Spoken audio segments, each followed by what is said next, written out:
السلام عليكم ورحمة الله وبركاته. نحمده ونصلي على رسوله الكريم. أما بعد،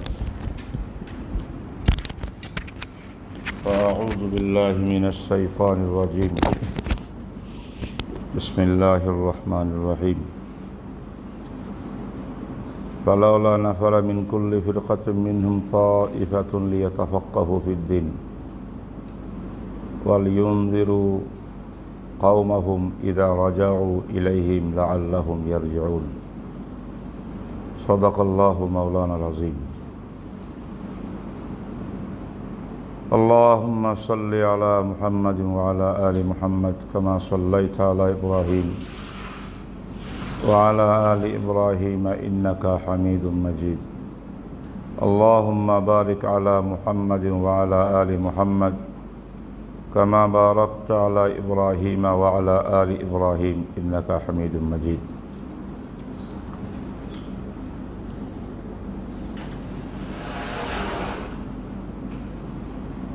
উসুল ইফতার দরস আজকে কয় নম্বর পর্ব? 3 নম্বর পর্ব।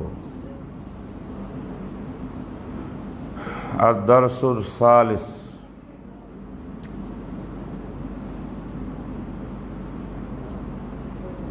আলহামদুলিল্লাহ, উসুল ইফতার এই আলোচনাগুলো অনেকেই কমেন্টস করে জানাইছেন যে অত্যন্ত লাভজনক হচ্ছে ওলামা তালাবাদের জন্য। দেশ বিদেশ, আমেরিকা পর্যন্ত,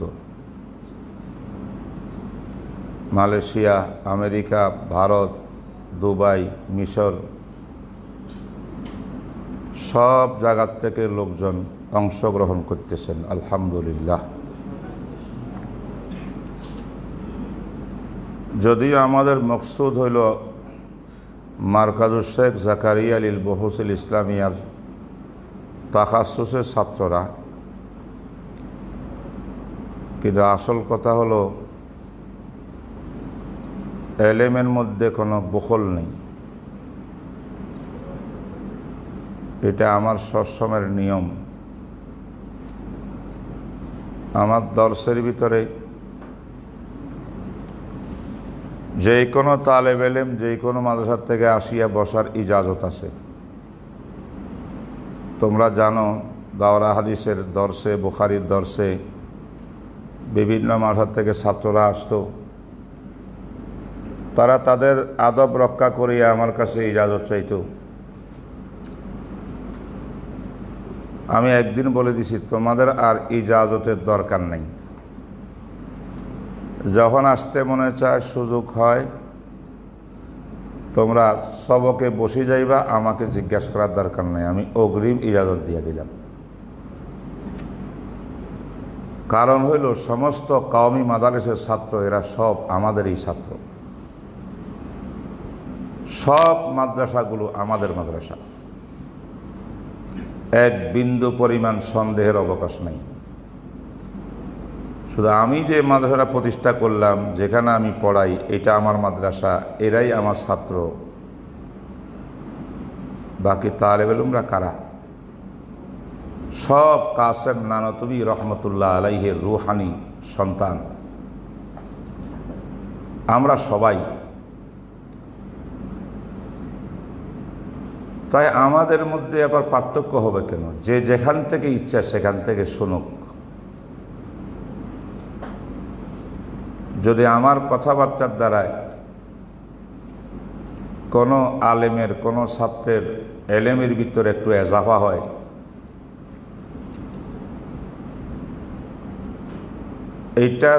এইটার উসিলায় তো হয়তো আল্লাহ পাক নাজাতের উসিলা করে দিবেন।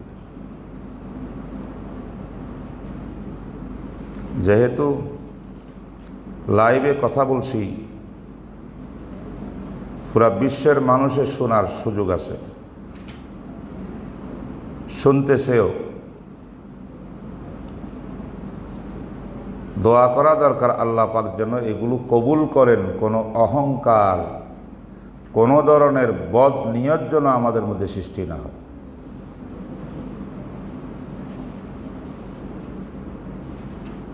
যিনি কথা বলছেন ওনাকেও যেন আল্লাহ পাক অহংকার থেকে বাঁচায় রাখেন, হেফাজত করেন।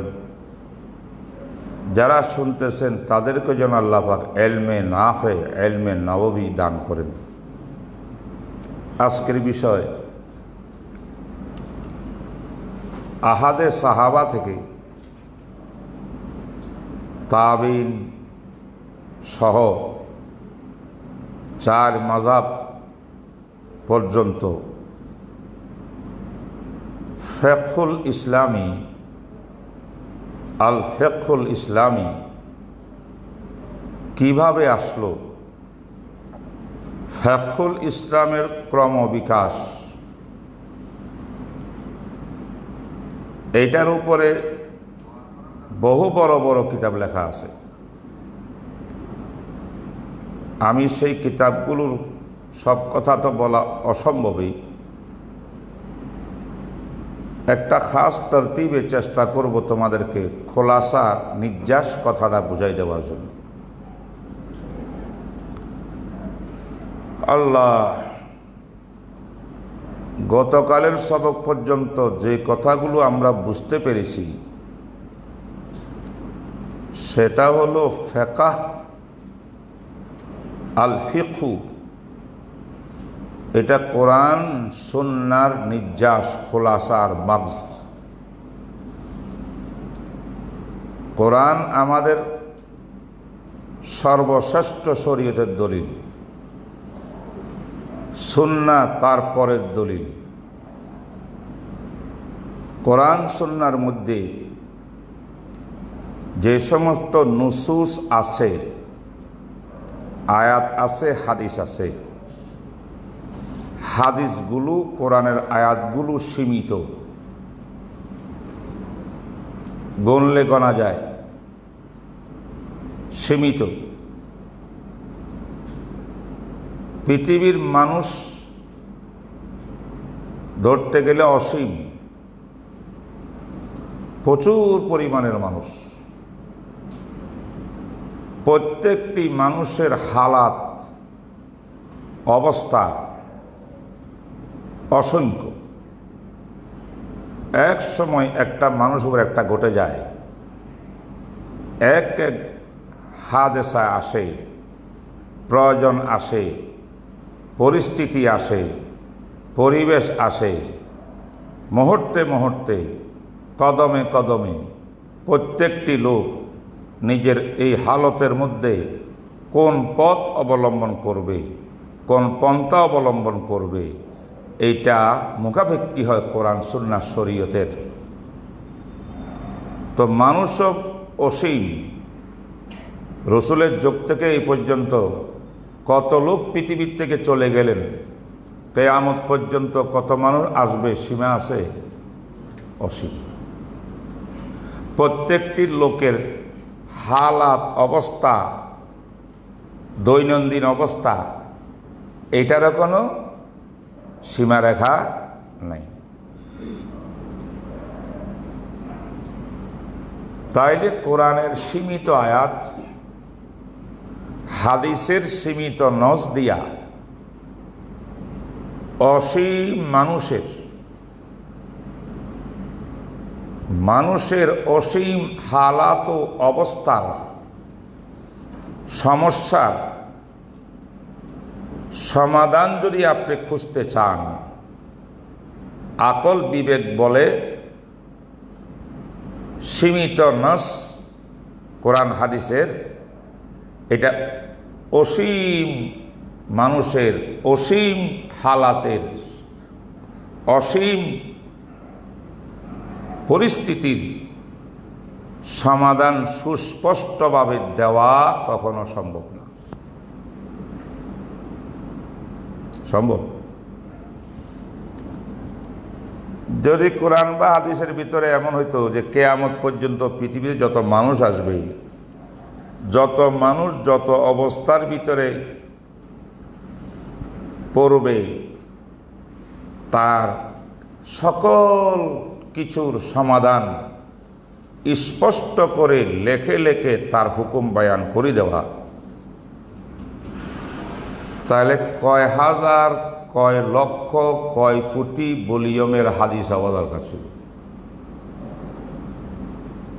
কোরআন যদি দিত, কত হাজার লক্ষ পারার কোরআনের প্রয়োজন হইত। এই কোরআন হেফজ করত কে? এই কোরআন বহন করত কে? এই হাদিস বহন করত কারা? এটা সম্ভব না। একদম সাধারণ নলেজে বলে। সংক্ষিপ্ত কথা, সসীম নস কোরআনী, সসীম নসে হাদিস, অসীম মানব জাতির অসীম সমস্যার সমাধান সুস্পষ্টভাবে সুনির্দিষ্টভাবে দেওয়া উল্লেখ করে করে অসম্ভব। এটা আমাদের ঈমান।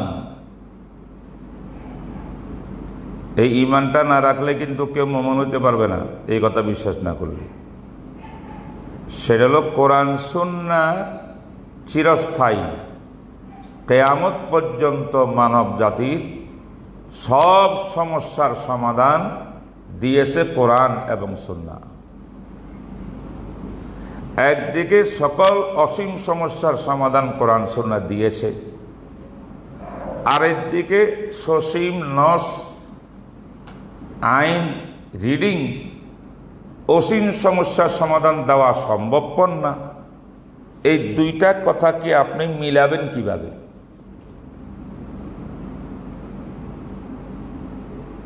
মিলানো সহজ। কোরআন কারীম এটা আইনের কিতাব। আইনের বইয়ের মধ্যে যেমন আইনের ধারা থাকে, কোরআন এবং হাদিসও। বিশেষ করে কোরআনে শুধু এজমাল বলা আছে। কোরআনে শুধু কুল্লি, উসুলি, নীতিমালা, কানুন, আইন লেখা আছে। সে আইনের কিছু বিশ্লেষণ আমার বিশ্বনবী করেছেন, এটার নাম হাদিস। কোরআনে কারীমের মধ্যে কোনো অস্পষ্ট বিষয় দেখলে এটার তাফসীর বিশ্লেষণ দেখতে হবে আমার নবীর সুন্নতের মধ্যে।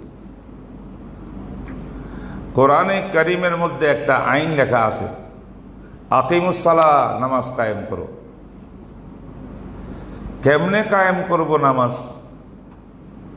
নামাজের পন্থা কি, পদ্ধতি কি, শেকল কি, তরতিব কি, নিয়ম কি, আরকান কি, নামাজের শর্ত কি, এইগুলা তো আমরা সব কোরআনে পাবো না।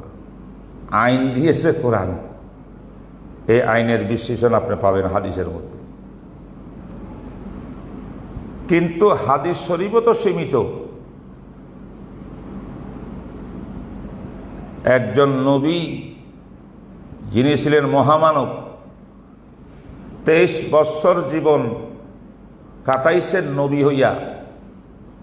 23 বৎসর জীবনে একটা মানুষ যা বলেছেন, যা করেছেন, যা সমর্থন করেছেন, যাকে হাদিস বলে, এই হাদিসগুলো দিয়ে কিয়ামত পর্যন্ত মানব জাতির অসীম সমস্যার সমাধান কেমন করে দিবে? যতটুকু সামনে এসেছিল, নবী আলাইহিস সালাতু ওয়াস সালামের কাছে মানুষ যাইত, প্রশ্ন করতো, ইয়া রাসূলুল্লাহ, আমার এই সমস্যা। রাসূল বলেন, তুমি এইটা করো, সমাধান দিয়ে দিলেন। আরেক সাহাবী আসলেন আরেকটা সমস্যা লইয়া, সমাধান দিয়ে দিলেন। এইভাবে নবীজি ইজতিহাদ করে কিছু ওহির মাধ্যমে, ওহি হাকিকির মাধ্যমে, আর কিছু ওহি হুকমি, যাকে ইজতিহাদ বলে, এটার মাধ্যমে নবীজি এই জাতীয় সমস্যার সমাধান দিয়েছেন। কিন্তু যে সমস্ত মাসলা প্রশ্ন রসুলের যুগে কোনো সাহাবী নিয়ে আসেনি, নবীর দুনিয়ার থেকে চলে যাওয়ার পরে এই জাতীয় নতুন নতুন সমস্যা দিন বদিন যুগীয় সমস্যা আসতেছে একটার পর একটা, হাজার হাজার লক্ষ লক্ষ। তো এইগুলো তো নবীজির সামনে আসেও নাই। এটার সমাধান দিতে হলে আইনের বই খুলতে হবে, কোরআন খুলতে হবে, সুন্নাহ খুলতে হবে, দেখতে হবে এখানে আছে কিনা। যদি নতুন সমস্যাটার সমাধান ওই দুই বস্তুর মধ্যে থাকে, আলহামদুলিল্লাহ জবাব দিয়ে দেব। যদি আসে তবে সুস্পষ্ট নাই, সুনির্দিষ্ট নাই, তখন বিজ্ঞ আলেম আল্লাহ পাক ইসলামে তৈয়ার করে দিয়েছেন, যাদেরকে উলুল আমর বলা হয়, উলামা মুস্তাহিদিন। তারা কোরআনের আইন সুন্নাহর আইনের থেকে বর্তমান যে মাসলাটা আসলো এইটাকে মিলাবার চেষ্টা করবেন, যে এই মাসটা এটার সমস্যাটার সমাধান কোরআনের হাদিসের কোন আইনের আওতায় এটা আসতে পারে। এইটার নাম কিয়াস, এটার নাম ইজতিহাদ, এটার নাম ইস্তেমবাত।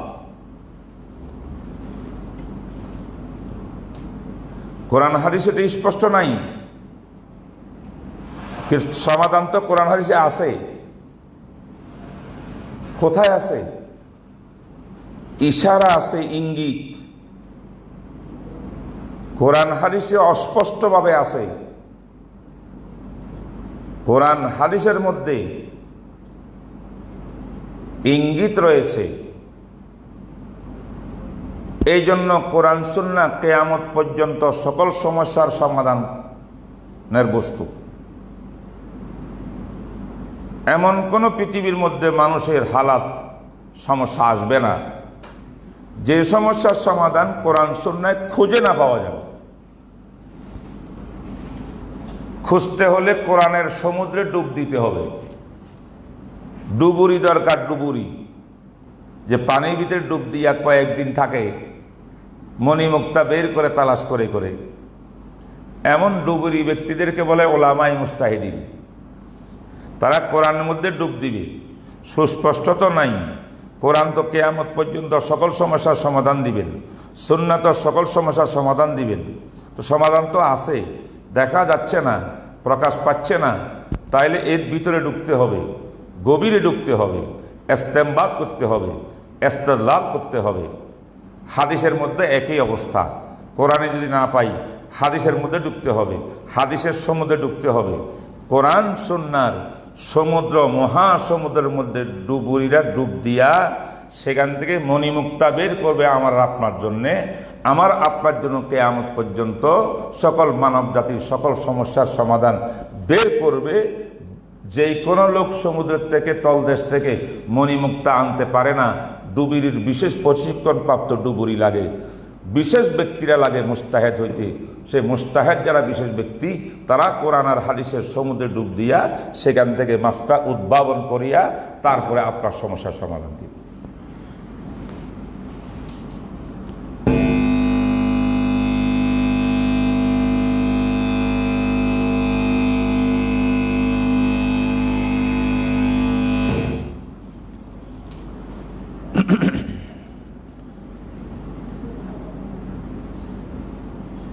এবার বলতে চাই, কোরআন সুন্নাহর মধ্যে সকল সমস্যার সমাধান আছে না নাই? সব কি খুলে খুলে সুস্পষ্ট সুনির্দিষ্ট উল্লেখ করে করে আছে, না কোরআন সুন্নাহর ভিতরে প্রবেশ করে আছে? ভিতর থেকে বের করতে হবে, হবে না?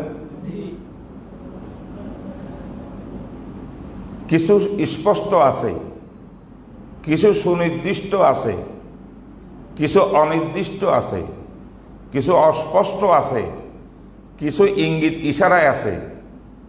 যেভাবেই কোরআন সুন্নাহর মধ্যে থাকুক না কেন, সেই কোরআন সুন্নাহর সমুদ্রে ডুব দিয়ে বের করতে হবে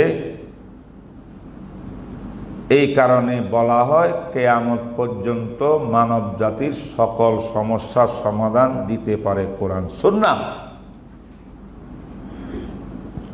বুঝে আসছে কিনা? সুস্পষ্ট কোরআনে থাকলে তো ভালো, কোনো ফিকির নেই। সুস্পষ্ট হাদিসে থাকলে তো তাও ভালো, কোনো সমস্যা নেই। যদি সুস্পষ্ট না থাকে, এখান থেকে উদ্ভাবন করতে হয়, কোরআন থেকে হাদিস থেকে। তাহলে উদ্ভাবন করতে হইলে উদ্ভাবক লাগবে, যে যোগ্যতা দিয়ে দিবে এটা ইস্তেহাদ লাগবে।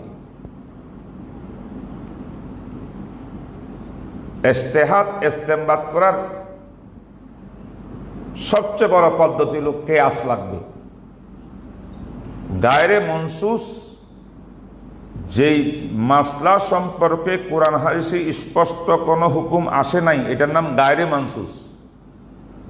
গায়রে মনসুস বিষয়কে মনসুস বিষয়, যেই বস্তুর উপরে যেই সমস্যার সমাধান কোরআন সুন্নায় দিয়েছে স্পষ্টভাবে, এমন মনসুসের উপরে মিলাইয়া কিয়াস করি দেখা যাইতে পারে এই নতুন মাসটা এটার হুকুম ওটার মতো হবে কিনা, না আরেকটার মতো হবে।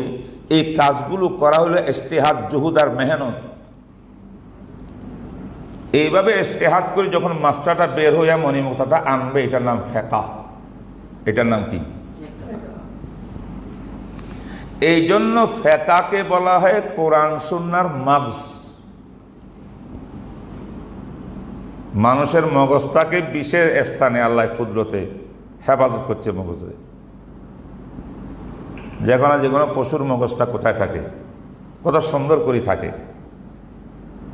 ভিতরের জিনিস। কিন্তু কত কিছু বডি আমার বাইরে পড়ে রয়েছে, মগজ কিন্তু বাইরে না, ভিতরে। ফিকহ হইল কোরআন সুন্নাহর পেটের মধ্যে, সেখান থেকে নিয়ে জাতিকে উপহার দিতে হবে, নাহলে কোরআন সুন্নাহ অচল হয়ে যাবে। কোরআন সুন্নাহ অচল হইলে দুনিয়ার মধ্যে তাহলে খতমে নবুয়ত অচল। তো নবীর এই নবুয়ত কিয়ামত পর্যন্ত থাকবে কেমনে? আরেকজন নবী আসার প্রয়োজন হবে, আরেকটা কিতাব আসার প্রয়োজন হবে। আল্লাহ না করুক, নাউযুবিল্লাহি মিন যালিক।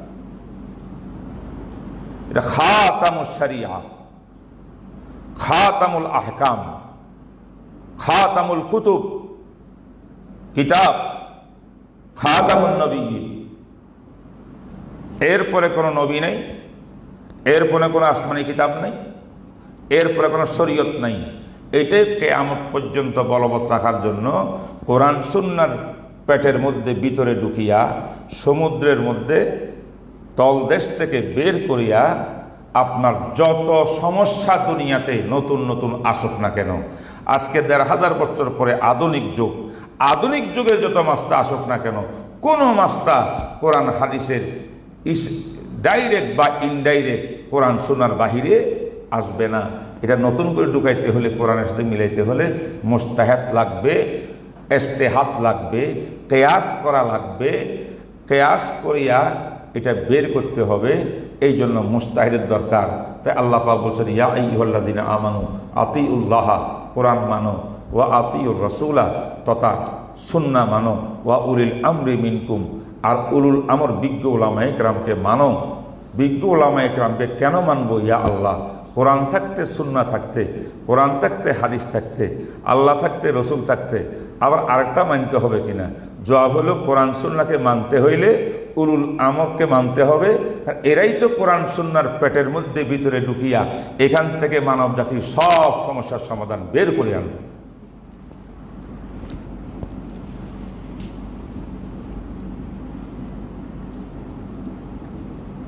এই জন্য এতক্ষণ যা বললাম সেই কথাটা হলো,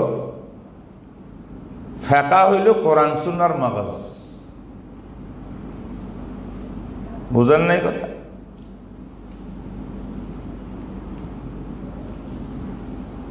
আরেকটা কথা পরিষ্কার করলাম, কোরআন সুন্নাতে কিয়ামত পর্যন্ত মানব জাতির সব সমস্যার সমাধান দেওয়া আছে।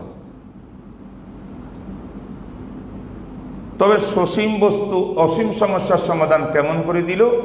তার উত্তর হইল সরাসরি স্পষ্টভাবে দেন নাই, অনেক কিছু সুস্পষ্টভাবে দিয়েছেন, অনেক কিছু ইঙ্গিত ইশারায় দিয়েছেন, আর অনেক কিছু ভিতরে আছে, এখান থেকে বের করতে হবে। সুতরাং এবারাতুন নস, আমরা ফাকার উসুলে ফাকার মধ্যে পড়ছি না? এবারাতুন নস, ইশারাতুন নস, দালালাতুন নস, ইক্তেদাউন নস। একটা আয়াত থেকে বা একটা হাদিস থেকে হাদিসের বাহ্যিক একটা অর্থ আছে, যেই কারণে এই হাদিসটা কথাটা আসছে, এটা এবারাতুন নস। আবার তার ভিতরে কিছু ইশারা ইঙ্গিত আছে, ইশারার দ্বারা আরেকটা মাসটা বোঝা যায়, এটা ইশারাতুন নস। আবার কেয়াসের মতো এই হুকুমের মধ্যে একটা ইল্লত আছে, এই ইল্লতটা দেখা যায় স্পষ্ট অমুক কানে আরো বহু জায়গা পাইতেছে, বোঝা গেল ওইটারও এই হুকুম, এটা দালালাতুন নস। ইক্তেদাউন নস, এই নসের দ্বারায়, হাদিসের দ্বারায় বা কোরআন আয়াতটার দ্বারায় একটা কিছু নতুন বুঝে আসতেছে, এটা এই নসের চাহিদা। প্রত্যেকটা তারিফ আছে, আমি এদিকে যাচ্ছি না। এইভাবে অনেক কিছু একটা নসের ভিতরে ঢুকাই রয়েছে। এইগুলা নস পড়ে পড়ে, কোরআনের আয়াত পড়ে পড়ে, হাদিসের রিডিং পড়ে পড়ে কোনটা কোন কোন মাসলা এই দালালাতুন নসের দ্বারায় প্রমাণ হয়, কোন কোন মাসলা ইশারাতুন নসের মাধ্যমে প্রমাণ হয়, কোন কোন মাসলা ইক্তেদাউন নসের মাধ্যমে প্রমাণ হয়, কোন কোন মাসলা এবারাতুন নসের মাধ্যমে প্রমাণ হয়, কোন মাসলা চারটার কোনরা দিয়ে প্রমাণ হয় না, সেখানে কিয়াস করা লাগে। কে করবে এগুলা? বলা ওয়া উলিল আমরি মিনকুম। আল্লাহু আকবার। আমাদের বিশ্বনবীকে যখন আল্লাহ পাক গতকালের আলোচনা ইজতিহাদ করার হুকুম দিয়েছেন, যে আপনি এটা নিজে চিন্তা করি, ইজতিহাদ করি, এটা সমাধান দেন। আল্লাহ কিছু কিছু বিষয়ে এরকম একটা দিছে কিনা, কালকে আমরা পড়ছি কিনা, এটার নাম কি? ওয়াহিয়ে তাওফিকি। তো নবীজি যখন আল্লাহর নির্দেশ পালন করতে গিয়া সেখানে ইজতিহাদ করি একটা সমাধান দিতে গেছে, আমার নবীজিও কি দেখেন নাই যে আমার উপরে আল্লাহ পাকের যে কোরআনের আয়াত নাযিল হয়েছিল, সে আয়াতের আলোকে এখানে কি হুকুম হইতে পারে? হ্যাঁ, আমার আল্লাহ যে ওহিয়ে দায়রে মাতলু আমরা নাযিল করছে অসংখ্য, সেখানে কোন একটা ওহির আলোকে এই মাসলাটা কি হইতে পারে? আমার নবী কি এরকম দালালাতুন নস, ইশারাতুন নস, ইক্তেদাউন নস, যদিও পরিভাষাগুলো সেই যুগের না, পরের যুগের উসুলে ফিকহরা বের করছে, আমার নবী কি এরকম কাজ করেন নাই? করেই তো একটা হুকুম লাগাইছেন, এটার নাম ইজতিহাদ করিয়া হুকুম লাগাইছেন। সে ইজতিহাদ আল্লাহ পাকের মর্জি মোয়াফেক হইলে, কালকে বলছি আলহামদুলিল্লাহ, মর্জি খেলাফ হইলে প্রবেশ করার আগে, প্রকাশ হওয়ার আগে এটা আল্লাহ পাক সংশোধন করেছে, হুকুম এইটা হবে, ওইটা না। আর মিনওয়াজিন যদি হয়, সেটাও কালকে আমি বিস্তারিত বয়ান করছি, এটা পুনরায় আমি এটা দোহরাবো না আপনাদের সামনে, সময় নষ্ট হবে। তো আমার নবী ইজতিহাদ করেছেন, কিন্তু একটা বিষয় বুঝতে হবে, যত কাজ নবীজি ইজতিহাদ করিয়া হুকুম লাগাইছেন প্রত্যেকটাই ফিকহ, প্রত্যেকটা ফিকহ। সাহাবায়ে কেরামের প্রশ্নের উত্তরে নবীজি যত কথা বলছেন প্রত্যেকটাই ফতোয়া। আমার নবী মুফতিও, আমার নবী ফকিও। কোনো মুফতি তো ফকি ছাড়া হতেই পারে না, আগে ফকি তারপরে ফতোয়া দিয়েছেন, তাই মুফতি। এই জন্য বিশ্বনবী মুহাম্মদ রাসূলুল্লাহ মানব জাতির প্রথম মুফতি।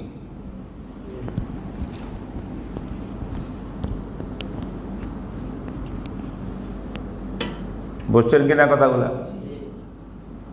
তিনি প্রথম মুফতি।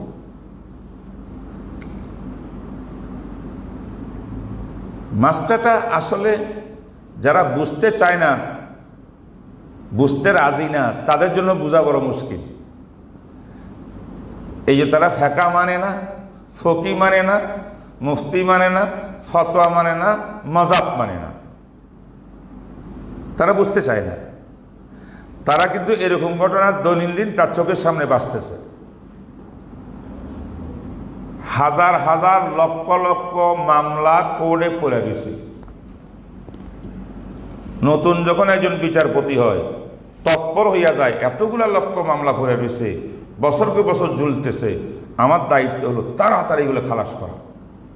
এই একটার পর একটা তারিখ দে, মামলা উঠায়। দেখি না আমরা এত লক্ষ লক্ষ কোটি কোটি মামলা নিয়ে যখন মানুষ আসতেছে,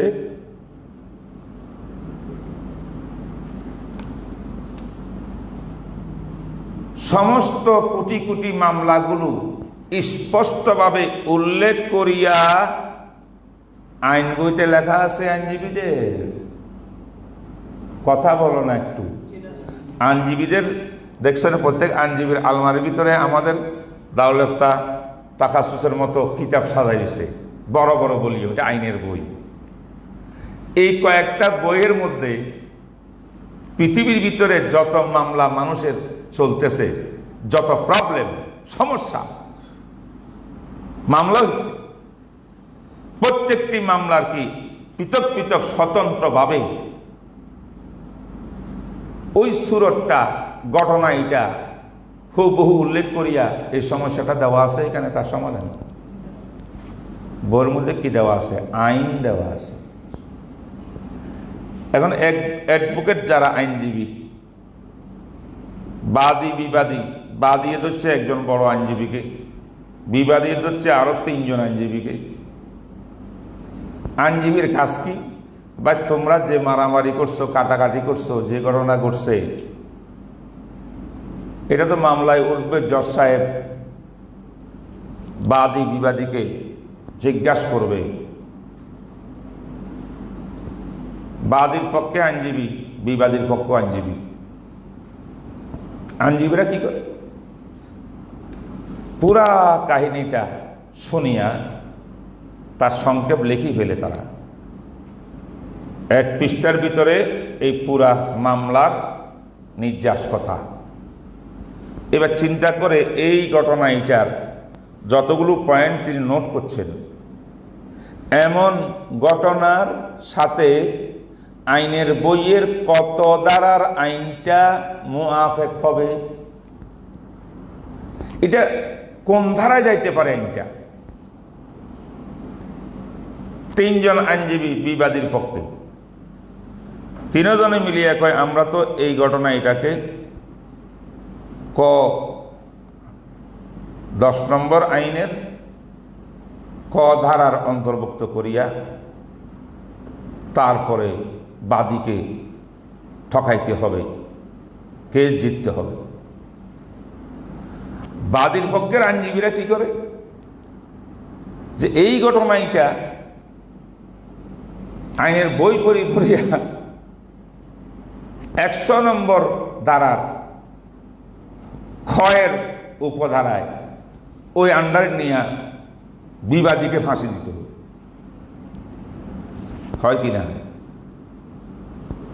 সবাই কাগজপত্র রেডি করে, এটা ইজতিহাদ করতেছে, আইনজীবীরা ইজতিহাদ করতেছে, ডেইলি ইজতিহাদ করতেছে। তাদের ইজতিহাদের মূল মন্ত্র কি? ওই যা ঘটনা ঘটতেছে দুনিয়াতে, যা ঝগড়া বিবাদ হইতেছে, মামলা হইতেছে, এগুলোকে আইনের বইয়ের আইনের সঙ্গে গুলো মিল করা, কোন আইনের সঙ্গে মিলে, কোন পয়েন্টের সঙ্গে মিলে, কোন ধারার সঙ্গে মিলে, শুধু ধারা ঠিক করা নাকি। একই মামলা বিবাদীর পক্ষের আইনজীবী এক ধারা কইল, বাদীর পক্ষের আইনজীবী আরেক ধারা কইল, ঘটনা কি? দুটা কেমন ঠিক হয়? এটার নাম ইজতিহাদ। এই মামলাইটা এক ব্যাখ্যা যদি করি আমি, পুরা মামলাইটার যদি একটা বিশ্লেষণ আমি দিই, বক্তব্য, তাহলে আমার এই বক্তব্য অনুযায়ী, বিশ্লেষণ অনুযায়ী, আমার বুঝ অনুযায়ী এটা 100 নম্বর ধারার খতে যাবে। বাকি আইনজীবীরা বলছে না, আমাদের বিশ্লেষণ অনুযায়ী এই মামলার এটা 10 নম্বর ধারার খতে যাবে। বলো হয় কি হয়? তর্ক যারা মাসকে মাস, বছরকে বছর আদালতে দাঁড়াইয়া তুখার বক্তব্য পক্ষে বিপক্ষে আইনজীবীরা করতেছে, যুদ্ধ লড়াই করতেছে কিনা। একজনে কেউ ওর ফাঁসি হওয়া দরকার আসামি, আরেকজনে কয় কিরে খালাস হওয়া দরকার। কি ভাই, ঠিক না? যুক্তি দেয় কিনা সবাই? বিচারপতি কি করেন? উভয়ের যুক্তি তর্ক দেখিয়া উনি ওনার অভিজ্ঞতা জ্ঞান দিয়ে একজন বিচারপতি হিসাবে বহুদিন আলোচনা পরে এটা রায় রায় সে রায়টা বিভক্তে যায়, হয়তো বাদীর না হলে বিবাদীর। ঠিক না বে ঠিক বলেন?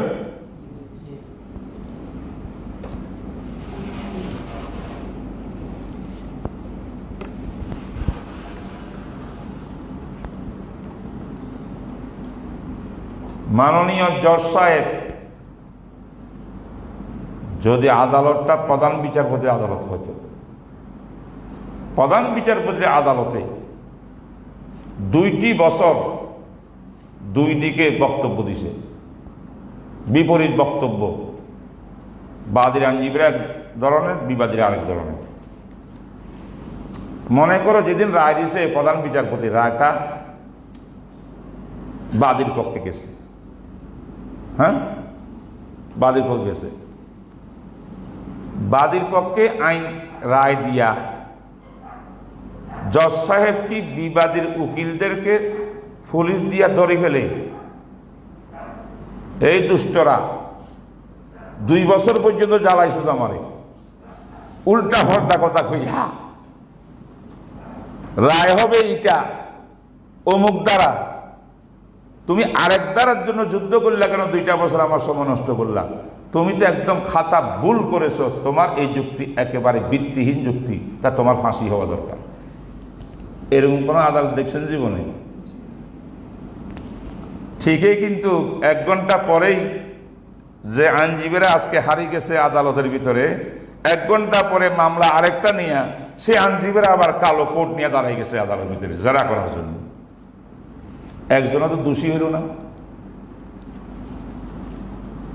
আইনজীবীরা দোষী হয়েছে। আল্লাহু আকবার। যদি আমরা এই জিনিসটা বুঝতাম, তাহলে ইজতিহাদ আর ফিকহ বোঝা সহজ।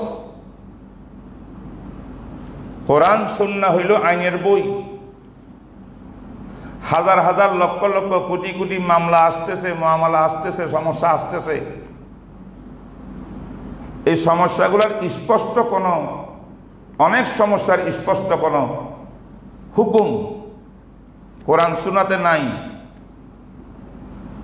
এখন আইনজীবীরা সেখানে, মুস্তাহিদিনে কেরাম সেখানে রিসার্চ করিয়া দেখেন যে ঘটনা ঘটল, এই ঘটনা এটা কোরআন হাদিসের অমুক ধারার অমুক উপধারার আন্ডারে এটার হুকুম এটা হওয়া উচিত। মনে করেন ইমামে আবু হানিফা একটা বলল এটা হওয়া উচিত,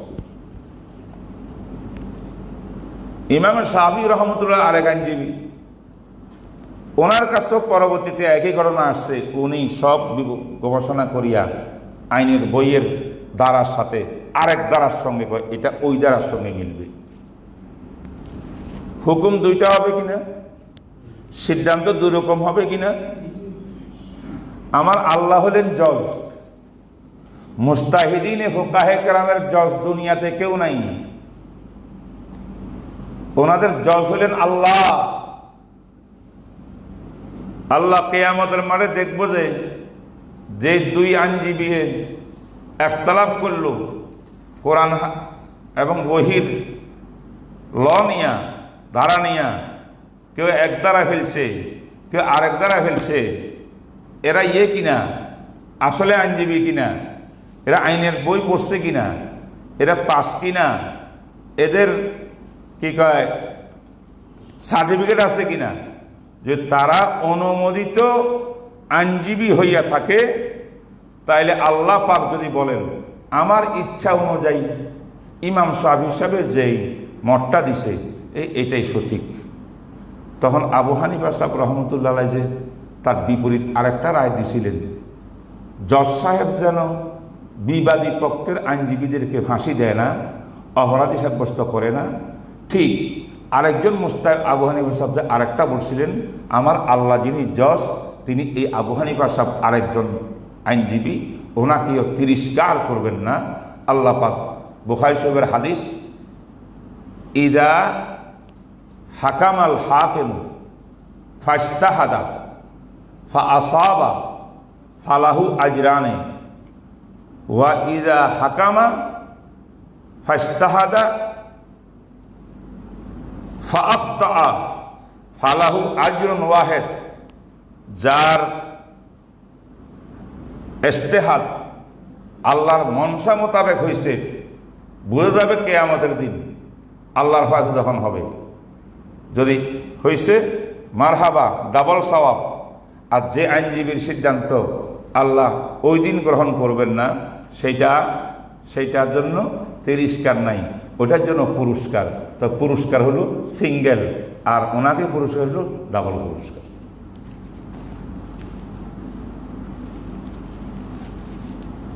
কিন্তু এই পুরস্কার পাওয়ার জন্য আইন পাশ করে আসতে হবে। যে ব্যক্তি আইনও জানে না, গাইনও জানে না, সেই ব্যক্তি কি কোর্টের দরজাতে গিয়ে জজের সামনে দাঁড়াইতে পারবে? পুলিশকে দিবে না? 2 নম্বরই কইয়া দিবে কিনা?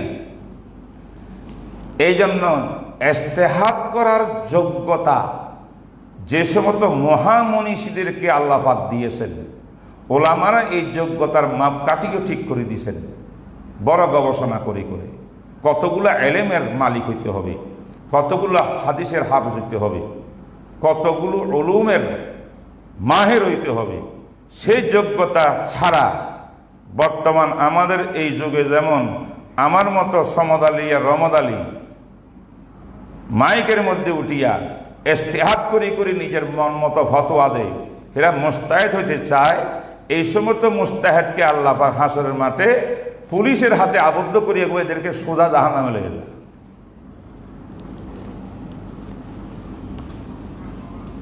যারা সত্যিকারের মুস্তাহিদিন, সনদওয়ালা, সার্টিফিকেটওয়ালা, তাদের কথা ঠিক হইলেও ডাবল পুরস্কার, বেঠিক হইলেও সিঙ্গেল পুরস্কার। এটা বুখারী হাদিস। কথা বুঝে আসছে কিনা? তো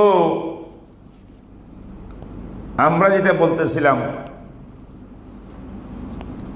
এই ইজতিহাদ কি ফেকা ছাড়া হবে? ইজতিহাদের ফলাফলটাই তো ফেকা। আমার নবী এরকম করছেন কিনা? কিন্তু করার পরে প্রশ্নকারী প্রশ্ন করেছেন, নবীজি ইজতিহাদ করিয়া জবাব দিছেন, না হলে ওহির মাধ্যমে ডাইরেক্ট জবাব দিছেন, নিজে ইজতিহাদই করেন নাই। ফতোয়া যখন দিছেন, রসুল মুফতি, রসুল ফকি, আউয়াল মুফতি, আউয়াল ফকি মানব জাতি। কিন্তু উনি যে ফতোয়াগুলা দিছেন, নবীজির ফতোয়াগুলাকে পরিভাষাগতভাবে হাদিস বলা হবে না, ফেকা বলা হবে? জিজ্ঞাসা আপনাদেরকে। হাদিস বলা হবে। হাদিস কাকে বলে? কাউলুর রসুল, ফাইলুর রসুল, তাকরিরুর রসুল, সিফাতুর রসুল। আমার রসুলের প্রত্যেকটি বিষয় হলো হাদিস। তো নবীজি ফেকা প্রকাশ করে দিলে, ফেকার মাধ্যমে একটা প্রশ্নকারীর প্রশ্নের সমস্যার সমাধান দিলে, যদিও এটা আসলে ফেকা, নবীর জবানে বের হওয়ার কারণে এটা হয়ে যাবে হাদিস। এই জন্য আমরা রসুলের ফেকা দেখি না, হাদিস দেখি। কথা বুঝলেন না মনে হয়? এই কথাটা বড় গুরুত্বপূর্ণ কথা, কিন্তু অনেকে খেয়াল করে না কথাটা। হাজার হাজার শত শত মাস্টার জবাব দিছেন রসুল, যে জবাবের পিছনে কোনো দলিল আমরা বুঝি না, নবীজি বলছে এটাই দলিল, আসলে এটা ছিল ফেকা। আপনি এটাকে ফেকা কেমনে বলবেন? নবীজির তো জবানে যা বের হয় সবই হাদিস। এখন ওনার জবানে যা বের হয়, ইজতিহাদ করি যা সিদ্ধান্ত দিয়েছেন, যেগুলোকে আমরা হাকিকত হিসাবে ফেকা বলতেছি, আপনি ফেকার অনুমানে বাসায় পাবেন না। এগুলো পাবেন কিসের অনুমানে? হাদিসের অনুমানে।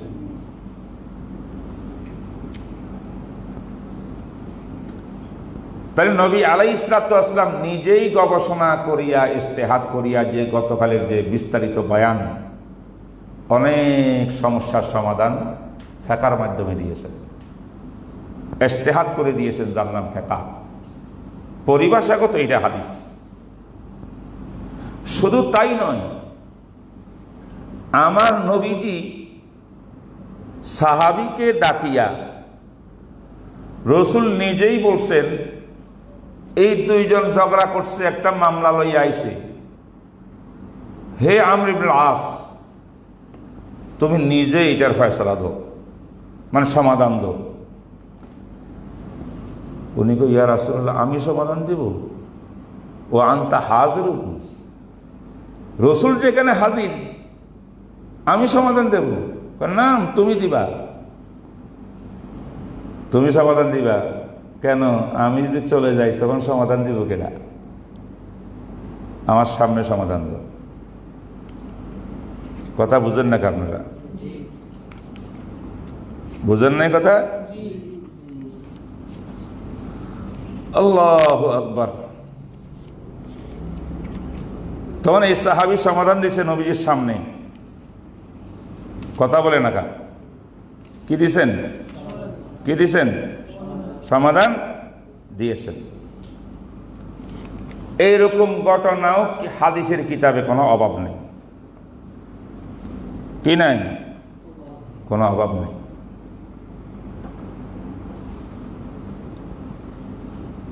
মুসনাদে দারমি, মুসনাদে আহমদ ইবনে হাম্বল, মুস্তাদরাক লিল হাকিম, সুনানে দারমি, এই সমস্ত ইয়ের মধ্যে প্রচুর ঘটনা এরকম আছে।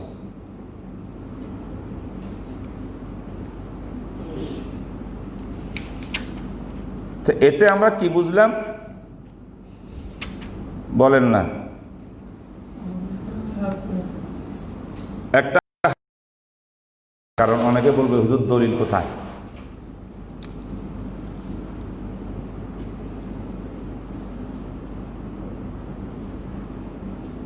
হাকিম তার মুস্তাদরাক কিতাবের মধ্যে লিখছেন, খণ্ড নম্বর 4, পৃষ্ঠা নম্বর 99, পৃষ্ঠা নম্বর 99, এবং বলেছেন সহিহুল ইসনাদ ওয়ালাম ইউখরিজাহু, একবারে বুখারী মুসলিমের হাদিস যে পরিমাণের, ওই পরিমাণের সহিহ। আপনারা জানেন মুস্তাদরাকে হাকিমে যত বড় সহিহ হোক না কেন, যতক্ষণ হাফেজ শামসুদ্দিন জাহাবি হাকিমের মুআফেক না করবে, এটাকে ওরকম বলা যাবে না। কালা জাহাবি, ইমাম জাহাবি বলছেন যে হাদিসটা আমি এখন বলবো, এইটার সনদের ভিতরে একজন রাবি আছেন যিনি সামান্য জয়ীফ, সামান্য জয়ীফ, আর সব রাবি সাকা বুখারী মুসলিমের মর্তবায়। হাদিসটা কি? আন আব্দুল্লাহ ইবনে আমরিন, এটা আব্দুল্লাহ ইবনে আমর ইবনে আস রাদিয়াল্লাহু তাআলা আনহু বাপ, নাই উনি নিজেই আব্দুল্লাহ। জানেন তো এই আব্দুল্লাহর বিষয়, সবচেয়ে বেশি হাদিস লিখতেন এই আব্দুল্লাহ। মুসলিমের হাদিস আবু হুরায়রা বলছেন যে আমার থেকে নবী সাহাবী কেউ বেশি হাদিস রসুল থেকে রওয়ায়াত করেন নাই ইল্লা আব্দুল্লাহ ইবনে আমরিন, তিনি বয়ান করতেছেন। কালা আন্না রাজুলাইন ইখতাসামা ইলা নবী সাল্লাল্লাহু আলাইহি ওয়াসাল্লাম, দুইজন মানুষ ঝগড়া করিয়া নবীর সামনে আসছে। ফাকালা লি আমরিন, আল্লাহর নবীর কাছে ফায়সালার জন্য, হুকুমের জন্য আসছে। আল্লাহর নবী কয়, আমর ইকযি বাইনাহুমা, তুমি ফায়সালা করো। ফাকাল আকযি বাইনাহুমা ওয়া আনতা হাজিরুন, হুজুর আমি সমস্যার সমাধান দেব যেখানে আপনি উপস্থিত। ইয়া রাসূলুল্লাহ, কালা নাআম, হ্যাঁ তুমি দিবা। আলা আন্নাকা ইন আসাবতা, মনে রাখবা যদি তুমি ইজতিহাদ করি তো এই ঘটনার সমস্যার সমাধান দিতে হবে। তুমি ইজতিহাদ করি যে সমাধানটা দিবা, যদি ইন আসাবতা, ইজতিহাদের মধ্যে যদি তুমি ঠিক করো, ফালাকা আশরু উজুর, কয় গুণ? 10 গুণ সওয়াব। ওয়াইন ইজতাহাত্তা, শব্দ দেখেন রসুলের, রসুল কি বলছেন? ওয়াইন ইজতাহাত্তা, আর যদি ইজতিহাদ করার কারণে আখতাতা, ইজতিহাদের মধ্যে ভুল করছেন, ফালাকা আজরুন, ভয় নাই, তোমারও 1 গুণ সওয়াব পাইবা। সুবহানাল্লাহি ওয়া বিহামদিহি। সন্না করে লিখে রাখার মতো হাদিস। নবীজি নিজে প্রশিক্ষণ দিচ্ছেন, ফকি বানাইতেছেন, ফকি মুস্তাহিদ বানাইতেছেন নবীজি নিজের হাতে সাহাবায়ে কেরামকে। তারপরে কি ফেকা ছিল না রসুলের যুগে? ইজতিহাদ ছিল না? মুস্তাহিদ ছিল না? আরেকটি হাদিস,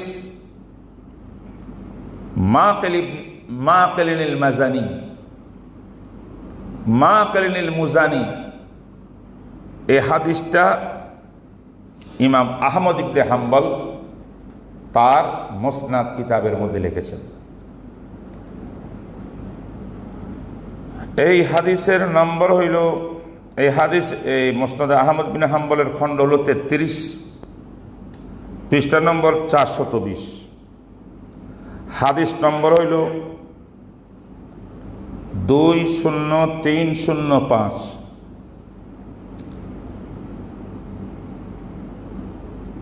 এই হাদিসটা মধ্যে কে বলছে শুনেন। আন মাকিলিল মুজানি রাদিয়াল্লাহু আনহু قال আমারানি নবী সাল্লাল্লাহু আলাইহি ওয়াসাল্লাম আগজিয়া বাইনা কওমি, রাসূল নির্দেশ দিলেন আমাকে, 2 গোত্রের, 1 গোত্রের মধ্যে বিশাল দ্বন্দ্ব লাগছে, বলছে যে মাকিল, তুমি এটার সমাধান করিয়ে আসো। সমাধান মানে কি? আজকাল বর্তমান যুগের আদালতের সমাধান, না কোরআন সুন্নাহর আলোকে সমাধান? শরঈ সমাধান।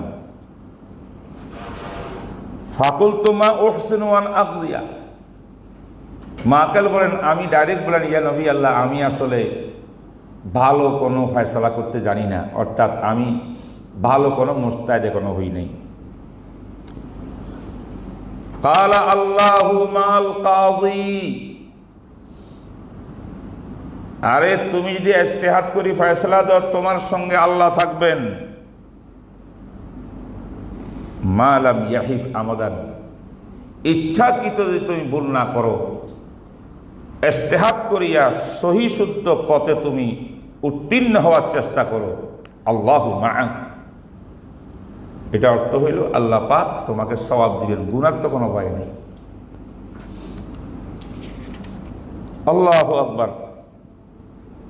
এইভাবে রাসূল পাক সাল্লাল্লাহু আলাইহি ওয়াসাল্লাম বাস সাহাবায়ে কেরামকে দূর দূর, অনেক দূর বিভিন্ন দেশে, আল বিলাদুন নাইয়া, সেখানে পাঠাইছেন।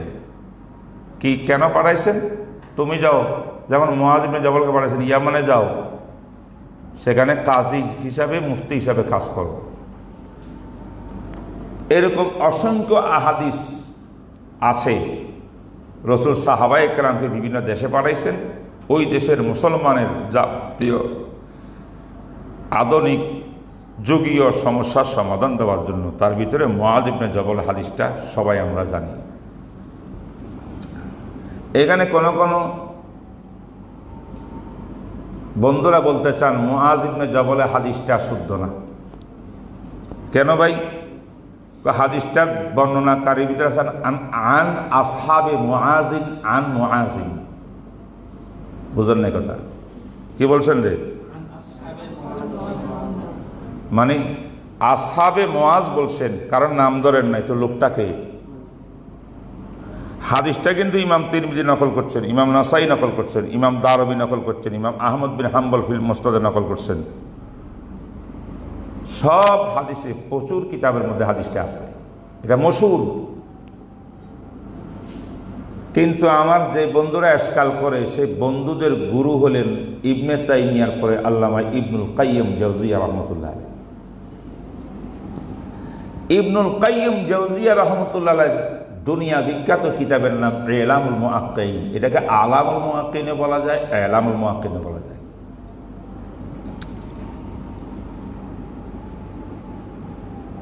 সেই কিতাবের মধ্যে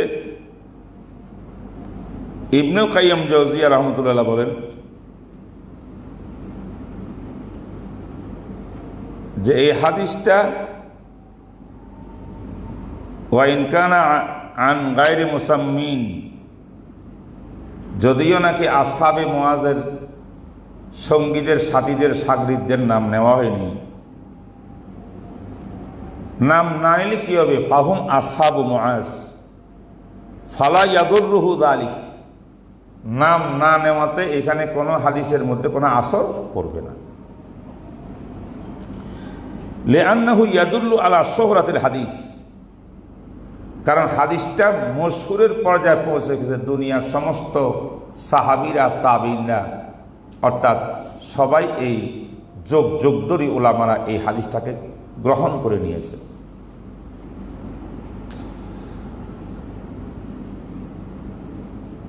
আল্লাহু আকবার। আরো লম্বা চূড়া তিনি কথা বলছেন। তিনি এই হাদিসটাকে আবার লাস্টে বলেন কি, সুম্মা ইন্না হাযাল হাদিস মুআইয়াদুন বিহাদিসিন সাহিহিন আখরাজাহু শাইখান। মুআজের এই হাদিসটা, হাদিসে যে মর্ম, এটাকে তায়িদ করতেছে, সাহায্য করতেছে বুখারী মুসলিমের একটা সহিহ হাদিসে। সে হাদিসটা একটু আগে আমি শোনাইছি তোমাদেরকে। ওই হাদিসটা রাবিও আমর ইবনে আস রাদিয়াল্লাহু তাআলা আনহু, ইযা হাকামাল হাকিমু ফাজতাহাদা সুম্মা আসাবা ফালাহু আজরান ওয়া ইযা হাকামা ফাজতাহাদা সুম্মা আখতা ফালাহু আজরুন।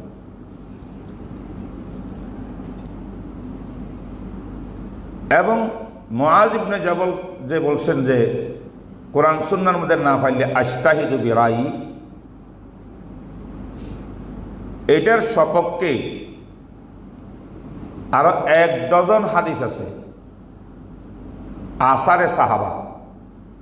কোথাও আবু বকর সিদ্দিক নিজে, কোথাও ওমরে ফারুক, বিভিন্ন কাজী আর মুফতিদেরকে হুকুম দিছেন, নির্দেশ। কি নির্দেশ জানেন? হে কাজী সাহেব, হে মুফতি সাহেব, আপনার কাছে কোনো একটা মামলা আসলে কিতাব দেখিয়ে আপনি ফয়সালা করবেন। কিতাবগুলো না পাইলে সুন্নাত থেকে ফয়সালা করবেন। কিতাব আর সুন্নাত কোথাও না পাইলে ইজতিহাদ করিয়া ফয়সালা করবেন। সুনানে দারমির মধ্যে আব্দুল্লাহ ইবনে মাসউদ রাদিয়াল্লাহু তাআলার কথা আছে। তিনি বলেন, ইযা সুইলতুম আন শাইইন ফানজুরু ফি কিতাবিল্লাহ, হে নবী সাহাবীরা, তোমাদেরকে কেউ কোনো প্রশ্ন করলে কোনো বিষয়ে তোমরা কিতাবুল্লাহ দেখো। ফাইল্লাম তাজিদুহু ফি কিতাবিল্লাহ ফাফি সুন্নতি রাসূলিল্লাহ, কিতাবুল্লাহ না পাইলে সুন্নতে রাসূল দেখবা। ফাইল্লাম তাজিদুহু ফি সুন্নতি রাসূলিল্লাহ ফামা আজমা আলাইহিল মুসলিমুন, তখন ইজমা দেখবা। সুবহানাল্লাহ। ফাইল্লাম ইয়াকুন ফি ফি মাজতামা আলাইহি আল মুসলিমুন ফাজতাহিদ ফাজতাহিদ রায়াক, তোমার রায় আকল দলিল দিয়া ইজতিহাদ করিয়া ফতোয়া দাও। এটা কার কথা? আব্দুল্লাহ ইবনে মাসউদের কথা। একই ধরনের ইবারত আব্দুল্লাহ ইবনে আব্বাস থেকে এসেছে। একই ধরনের ইবারত যায়েদ ইবনে সাবিত রাদিয়াল্লাহু তাআলা ফকিহে মদিনা, ওনার থেকে এসেছে। একই ইবারত ওমর ইবনে খাত্তাব আবু মুসা আশআরীকে চিঠি লিখছিলেন। ওমরের এই চিঠির মধ্যে একই ভাষা আছে। এবং ইমাম সুরাই, কাজী সুরাইকে ওমর ইবনে খাত্তাব চিঠি দিয়েছিলেন, কাজী তুমি কেমনে কাজীগিরি করবা, এইভাবে করবা, এই উসুল দেওয়া আছে। এইগুলা সব আমি যদি হাওয়াজে যাই অনেক সময় লেগে যাবে। এগুলা সব কিতাবের মধ্যে কিন্তু আছে। তাহলে আমরা এতক্ষণ যাবত যেটা বুঝলাম, সেই বুঝটা হলো আমার নবীও ইজতিহাদ করেছেন, উনিও ফেকা বের করেছেন, তবে তার ফেকার নামটা হাদিস। নবীজির উপস্থিতির মধ্যে সাহাবায়ে কেরামকে দিয়াও নবীজি অনেক ফয়সালা করাইছেন, আর বলছেন তুমি ইজতিহাদ করো, করিয়া আমার সামনে তুমি জবাব দাও। আর নাকি তোমার জবাব ভুল হয়, আল্লাহ নিকট যদি এটা ভুল হয় তবু তুমি সওয়াব পাইবা, শুদ্ধ হলে তো 10 গুণ পাইবা। তাহলে সাহাবায়ে কেরামকে তো ফকির নবী রসুলই নিজে বানাইছেন, সাহাবায়ে কেরামকে মুজতাহিদ রসুল নিজে বানাইছেন। এরপরে আসেন সাহাবা, কেবারে সাহাবা, ওমর ইবনে খাত্তাব, আব্দুল্লাহ ইবনে মাসউদ, আব্দুল্লাহ ইবনে আব্বাস, আবু মুসা আশআরী, এই সমস্ত কেবারে সাহাবা তারাও তো ডাইরেক্ট হুকুম দিয়েছে, যারা যারা কাজী, যারা যারা যেখানে মুফতি নবী সাহাবের মধ্যে তোমরা এইভাবে ফতোয়া দিবা, কিতাবুল্লাহ থেকে, কিতাবুল্লাহ না পাইলে সুন্নাত থেকে, সুন্না না পাইলে ইজতিহাদ করিয়া। তাইলে ফেকা রাসূল সাহাবার যুগে আছে না নাই বলে নিবে, আছে কি না? এই কথাগুলো বলার পরে কি পরিমাণ সাহাবী মুস্তাহিদ হয়েছিলেন রসুলের যুগে, মুফতি হয়েছিলেন, কাজী হয়েছিলেন, কতগুলো ফেকা তাদের জবান দিয়ে তাদের ইলম থেকে বের হয়েছে, তার একটা ডকুমেন্ট আমি আপনাদেরকে লেখাই দিতে চাই। কাগজ কলম থাকলে লিখে নেন। এটা আল্লামা ইবনুল কাইয়িম জাওজিয়া রাহমাহুল্লাহু তাআলা তার সিয় গ্রন্থ ইলামুল মুআক্কিনির ভিতরে বলেছেন, সন্না করে লিখে রাখার মতো। তিনি কি বলছেন?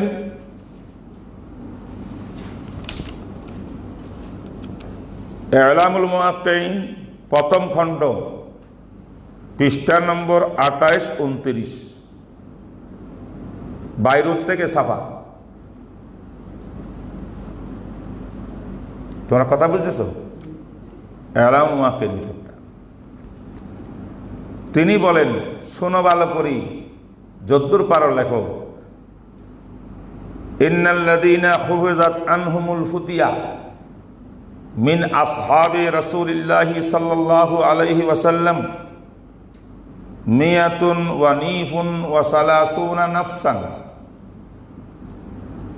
নিঃসন্দেহে সাহাবী রসুল যে সমস্ত সাহাবাত থেকে ফেকা ফতোয়া সুরক্ষিত হয়েছে, উম্মতের কাছে পৌঁছেছে, তাদের সংখ্যা হইল মিয়াতুন 100, ওয়া নিফুন আরও কিছু, ওয়া সালাসুনা 30, অর্থাৎ 130-এর ঊর্ধ্বে সাহাবীরা তারা নবী আলাইহিস সালামের সরাসরি প্রশিক্ষণ থেকে ইজতিহাদ শিখছেন, ফেকা ফয়সালা দিছেন, ইনডাইরেক্ট দিছেন, নবীজির অবর্তমানে দিয়েছেন।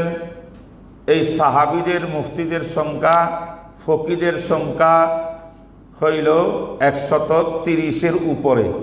নিফুনটাকে আপনি 39 পর্যন্ত আনতে পারেন, 33 থেকে 39 পর্যন্ত, এটা হল নিফুনের তর্জমা।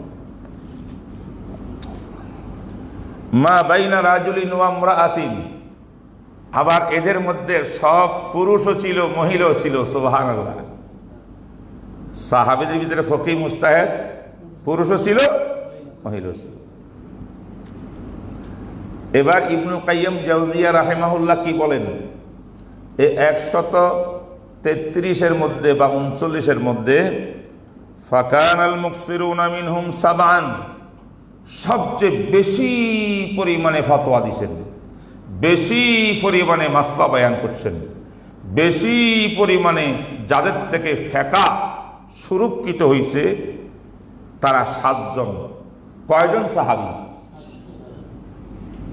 1 নম্বরে ওমর ইবনুল খাত্তাব, 2 নম্বরে আলী ইবনে আবি তালেব, 3 নম্বরে আব্দুল্লাহ ইবনে মাসউদ, 4 নম্বরে আয়েশা উম্মুল মুমিনিন, 5 নম্বরে যায়েদ ইবনে সাবিত, 6 নম্বরে আব্দুল্লাহ ইবনে আব্বাস, 7 নম্বরে আব্দুল্লাহ ইবনে ওমর। কথা বুঝছেন কিনা? এই 7 জন হইল মুকসিরিনে মুফতি, সবচেয়ে বেশি ফতোয়া। অধিকাংশ সাহাবীরা, তাবেঈনরা, মুসলমানরা এনাদের থেকে ফতোয়া নিতেন। ওনারা বাজাবাতা বলতে গেলে বিরাট বিরাট দারুল ইফতার মুফতি আজম ছিলেন একজন।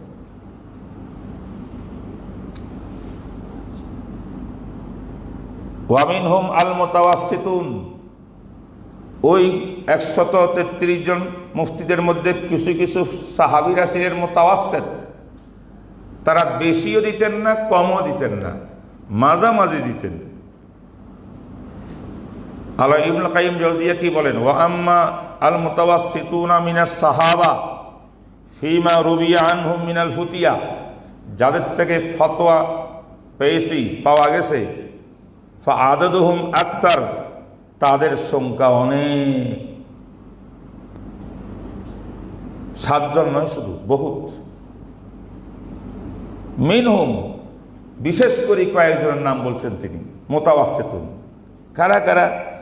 আবু বকর সিদ্দিক রাদিয়াল্লাহু আনহু, উম্মু সালেমা রাদিয়াল্লাহু তাআলা আনহা, আনাস ইবনে মালিক, আবু সাঈদ আল খুদরি, আবু হুরায়রা, উসমান ইবনে আফফান, আব্দুল্লাহ ইবনে আমর ইবনে আস, আব্দুল্লাহ ইবনে জুবাইর, আবু মুসা আশআরি, সাদ ইবনে আবি ওয়াক্কাস, সালমানুল ফারিসি, জাবির ইবনে আব্দুল্লাহ, মুআজ ইবনে জাবাল, তালহা ওয়া জুবাইর, আব্দুর রহমান ইবনে আউফ, ইমরান ইবনে হুসাইন, আবু বকরা, উবাদা ইবনে সামিত, মুআবিয়া ইবনে আবি সুফিয়ান রাদিয়াল্লাহু তাআলা আনহুম আজমাইন।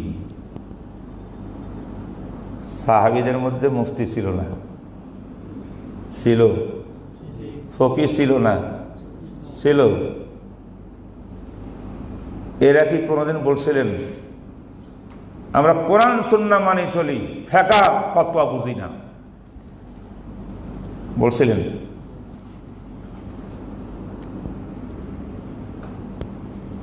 তিন নম্বর, ওয়াল বাকুনা মিনাস সাহাবা মুকিল্লুনা ফিল ফাতাওয়া। এই দুই তবকা গেল, ওই 133 বা 39 মধ্যে দুই তবকা চলে গেল। বেশি পরিমাণ 7 জনে, বাকি অনেক সাহাবীরা মুতাওয়াসসিতিন।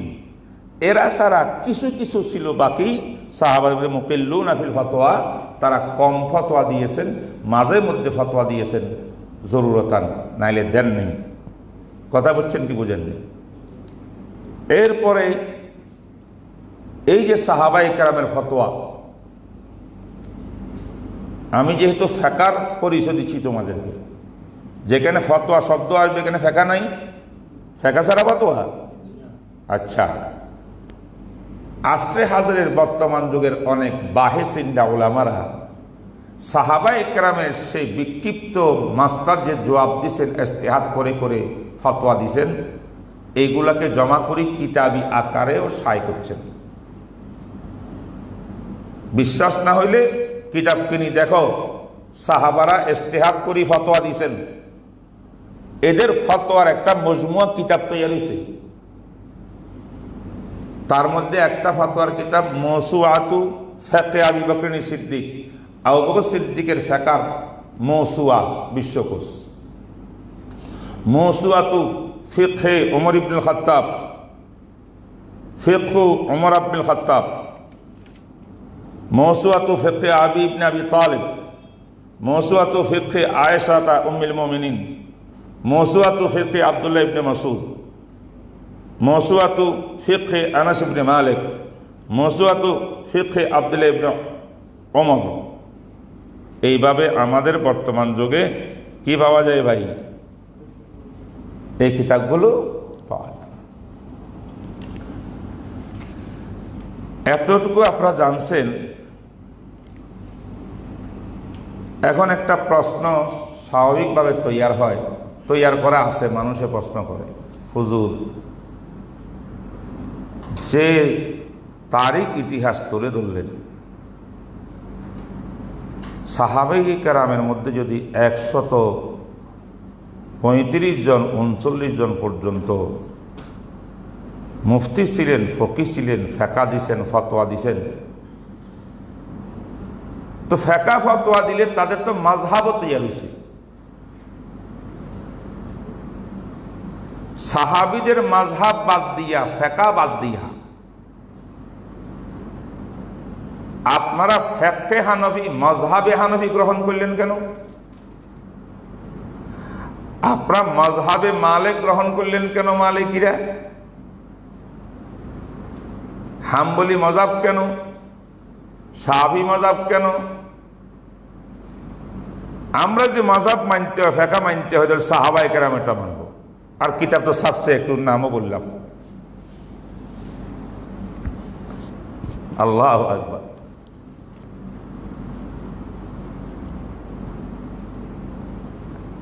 আমরা এতক্ষণ যাবৎ ইবনুল কাইয়্যিম জাওজিয়া রাহমাতুল্লাহ আলাইহির পক্ষ থেকে যে কথাগুলো বলছি, এটার দ্বারা দেখাচ্ছে ফিকহ ইজতিহাদ ছিল।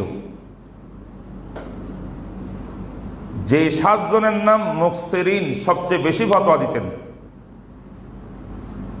এনাদের ফতোয়াগুলোকে জমা যারা করছে, দেখেন সেখানে একজন মুসলমানের জন্য তার জীবন চলার জন্য ব্যক্তিগত মাসলা, পারিবারিক মাসলা, সামাজিক মাসলা, রাষ্ট্রীয় মাসলা, আন্তর্জাতিক মাসলা, অর্থনীতির মাসলা, সব বিভাগের উপরে কিন্তু ওনারা ফতোয়া দেন নাই। ওনাদের ফতোয়ার সিস্টেম ছিল, যে কোনো বিপদে পড়ছে 2-1 জন আসিয়া একটা, হুজুর আমি সমস্যা পড়ে গেছে, সমাধান দেন। এই বিক্ষিপ্তভাবে যারা মুফসিরিন ফতোয়া বেশি দিয়েছেন, তাদের ফতোয়াগুলোও সব মিলাইয়া দেখলে দেখা যায় এতগুলো অধ্যায়ের কিসমুল এতেকাদ, কিসমুল ইবাদাত, কিসমুল মুআমালাত, কিসমুল আখলাক, কিসমুল মুআশারা, এটাই তো 5টা জীবন আমাদের। ওইদিকে ব্যক্তিগত জীবন, পারিবারিক জীবন, সামাজিক জীবন, রাষ্ট্রীয় জীবন, আন্তর্জাতিক জীবন, অর্থনৈতিক জীবন, পুরা একটা মানুষ মুসলমান চলতে গেলে সব বিভাগের সমস্যা আসতে পারে। কিন্তু দেখা গেছে সাহাবায়ে কেরামের যুগে এত সমস্যা মানুষের ছিল না, এতগুলো বিভাগও মানব জাতির ছিল না। হয়তো কিছু ইবাদতের মধ্যে প্রশ্ন জিজ্ঞাসা করছে, জবাব দিছে, কিছু মুআমালাত ফৌজদারি ঝগড়া হয়েছে, জবাব দিছে, ইজতিহাদ করছে, ফাঁকা হয়েছে। এমন বিক্ষিপ্ত এইগুলাকে মানি চললে পুরা ইসলামী দুনিয়ার একজন মুসলমান পুরা জীবনের সব মাসটা এখানে, সব মাস তো বহু দূরের কথা, অনেক কিছু তারা সেখানে পাবে না। এই জন্য তারা কোনোদিন ফেকা মুদাওয়ান করে নাই। কি করে নাই? ফেকার কিতাব যেগুলো দেখছেন আজকে না, এগুলো তৈরি হয়েছে, মিশরীয় কিছু আলেম এগুলো তৈরি করছে, যেগুলোর নাম দেখছেন। কিন্তু ইসলামের ইতিহাস দেখেন, সাহাবায়ে কেরামের যুগে ফেকা একটা ফন বিদ্যা হিসাবে তাদবিনে ফেকা কিন্তু সাহাবায়ে কেরামের যুগেও হয় নাই। ফেকাও ছিল, ফতোয়া ছিল, সমস্যার সমাধানও দিয়েছে বিক্ষিপ্তভাবে, কোথাও এইটা কোথাও এই ব্যাপারে। কিন্তু এইটা একটা ফেকার তাদবিন করা, কিতাবুত তাহারত, কিতাবুস সালাত, কিতাবুজ যাকাত, কিতাবুল হজ, এই যে আমাদের বর্তমান ফেকা যেভাবে আছে, এইভাবে কোনো মুরাত্তাব কোনো তরতিব সাহাবায়ে কেরামের যুগে ছিল না। এবং তাদের ফতোয়াগুলো কিন্তু এই মানব জাতির সব বিষয়ে ছিল না। তবে সমস্ত সাহাবার হয়তো সব ফতোয়াগুলা সামনে আনলে, সবগুলাকে মিলাইলে হয়তো কিছু না কিছু কিরি অনেকটা মানব জাতির জীবনের অনেক সমস্যার সমাধান পাওয়া যাবে। তাও তো সাহাবাদের যুগে, ওই যুগে 1500 বছর পরে সমাধান যেগুলো সমস্যা আসছিল ওইটার জবাব না পাবেন। তার পরবর্তীতে যুগে যেগুলো আসছে, দিন দিন তাবিনের যুগে আসলো, তবে তাবিন যুগে লক্ষ লক্ষ কোটি কোটি আসতেছে, এই আজকে 1500 পর্যন্ত সমস্যা তৈরি হচ্ছে, এগুলোর জবাব তার সেখানে খুঁজে পাবেন না, পাবেন। এই কারণে সাহাবীদের মজাব যদি সৃষ্টি হয়ে যাইত, ফেকা যদি সাহাবীদের তরতিব হয়ে যাইত, দুনিয়ার কোন মুসলমান সাহাবায়ে কেরামের মজাব ছাড়া দুনিয়াতে কোনো কারো মজাব মানত না। ঠিক না বেঠিক? যাই হোক, এতগুলো সাহাবারা ফকি মুস্তাহিদ হলেন, কত সংখ্যা কও না? এই ফকিগণ, এদের ভিতরে 7 জন তো খুব বেশি ফতোয়া দিয়েছেন, একটু আগে নাম বলছি না? এই ফকিদের আব্দুল্লাহ ইবনে আব্বাস ইবনে মাসউদের হাতের গড়া ছাত্র তাবি, কেবারে তাবি ইমাম মাসরুক, তিনি কি বলছেন জানেন? বলেন যে এই যে 150 মতো মুফতির এলেম দেখছেন, এরা সারা অন্যান্য নবী সাহাবীদের কাছে কি কম বেশ এলেম ছিল না? শরীয়তের এলেম সোয়া লক্ষ সাহাবায়ে কেরামের মুফতিরা সহ যত এলেম নবীর সাহাবীদের মধ্যে আসছিল নবীর পক্ষ থেকে শরীয়তের, সমস্ত সাহাবীর উলুমগুলো সর্বশেষ 6 জন সাহাবীর কলবের মধ্যে গিয়া জমা হয়ে গেছিল। এই 6 জন সাহাবী দাঁড়াইলে এরা যা জানতো সব সাহাবীর এলেম এদের মধ্যে। তাহলে আমরা বলতে পারি সমস্ত সাহাবায়ে কেরামের এলেম, শরীয়তের এলেম, ফেকা গায়ের ফেকা সবকিছু 6 জনের ভিতরে মুনহাসির হয়ে গেছে। কথাটা বলতেছে কে জানেন? ইমাম মাসরুকে। নকল করতেছে কে জানেন? আল্লামা হাফেজ জালালউদ্দিন সৈয়দী রহমতুল্লাহ আলাইহি তাদরিবুর রাবির মধ্যে। আমি তোমাদেরকে একটু লেখা দিতে পারি, এটা পড়ো। এগুলো আমাদের জন্য ডকুমেন্ট সনদ। তাদরিবুর রাবি 404 পৃষ্ঠা। ইমাম সৈয়দী রহমতুল্লাহ আলাইহি লিখেছেন আন মাসরুকিন আন্নাহু কাল। ইমাম মাসরুকে বলতেছেন ইনতাহা ইলমুস সাহাবা ইলা সিত্তাতিন। 6 জনের কাছে সমস্ত সাহাবীর এলেম মুনতাহি হয়ে গেছে, গিয়ে একত্রিত হয়ে গেছে। কে 6 জন? মুখস্থ করো এটা। 1 নম্বর সাহাবী 6 জনের হযরতে ওমর ইবনে খাত্তাব রাদিয়াল্লাহু আনহু। 2 নম্বর হযরতে আলী রাদিয়াল্লাহু তাআলা আনহু। 3 নম্বর উবাই ইবনে কাব রাদিয়াল্লাহু আনহু। 4 নম্বর যায়েদ ইবনে সাবিত ফকিহুল মদিনা রাদিয়াল্লাহু আনহু। 5 নম্বর আবু দারদা রাদিয়াল্লাহু আনহু। 6 নম্বর ইবনে মাসউদ রাদিয়াল্লাহু তাআলা আনহু। তাহলে সমস্ত সাহাবীর ফোকাহাত, ইজতিহাদাত, শরীয়তের উলুম যা কিছু নবীর থেকে পেয়েছেন, ইজতিহাদ করি কোরআন হাদিস আলোকে সৃষ্টি করেছিলেন, এই 6 জনের কাছে আসিয়া আবদ্ধ হয়ে গেছে। থাকবেনই মনে? এবার শুনেন তিনি কি বলছেন। ওয়া ইনতাহা ইলমুস সিত্তাতি। 6 জনের এলেম আবার একত্রিত হইয়া 2 জন সাহাবীর মধ্যে জমা হয়ে গেছে। সুবহানাল্লাহ। 6 জনের থেকে কোথায় চলে গেছে? 1 জন ইলা আলীন, খলিফাতুল মুসলিমিন হযরত আলী রাদিয়াল্লাহু তাআলা আনহু।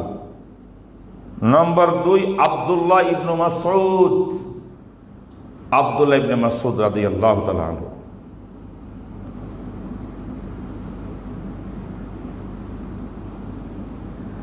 একই কথা ইমাম শাফিঈ রাহিমাহুল্লাহ মাসরুক থেকে নকল করছেন, তবে সেখানে আবু মুসা আশআরীর নাম লিখছেন আবু দারদার জায়গায়। এটা ইমাম শাফিঈ। কথা বুঝেন নাই? এইগুলা নকল করছে কি? ইমাম সৈয়দী তাদরিবুর রাবিতে। ইমাম শাফিঈ নকল করছেন এই কথাগুলো 6 জন।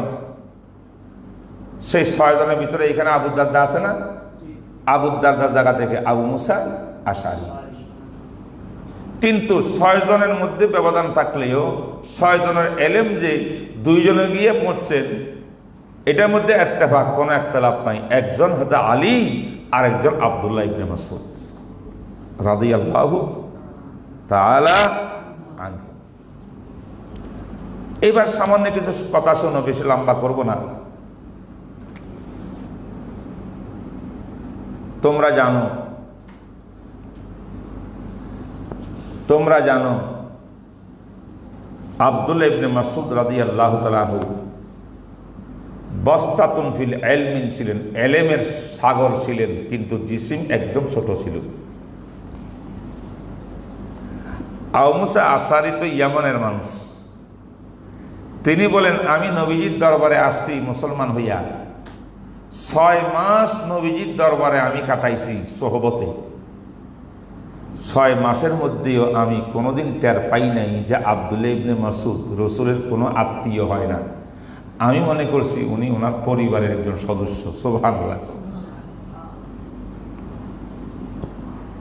আমার নবী বলেছেন, ইবনে মাসউদ, যে কোনো মুহূর্তে তুমি আসতে চাইবা, একটু আওয়াজ করবা, আবার চলে আসবা, তোমার জন্য ইজাজতের দরকার নেই। এইভাবে নবীজির ঘরে আসা যাওয়া ছিলেন ইবনে মাসউদের। কথা বুঝছেন? আরো কত বয়ান, এগুলা বললে তো আর আমি আগাইতে পারবো না।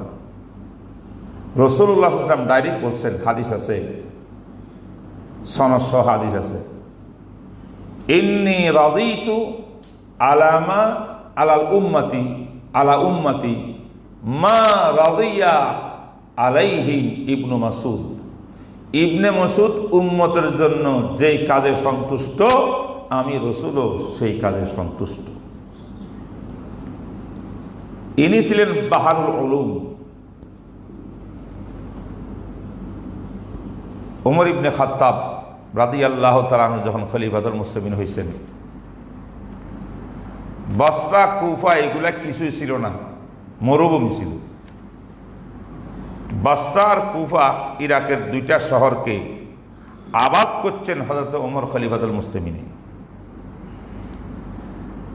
সেখানে নতুন স্থাপনা, ওমরের যুগের সৈন্যের প্রশিক্ষণ হইতো, ক্যান্টনমেন্ট ছিল কুফাতে। ১,৫০০ সাহাবী,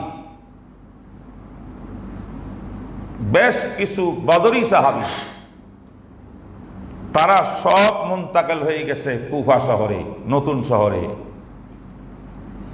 কেউ বসরাতে। প্রচুর মুসলমান, প্রচুর সাহাবা, বহুত উলামা,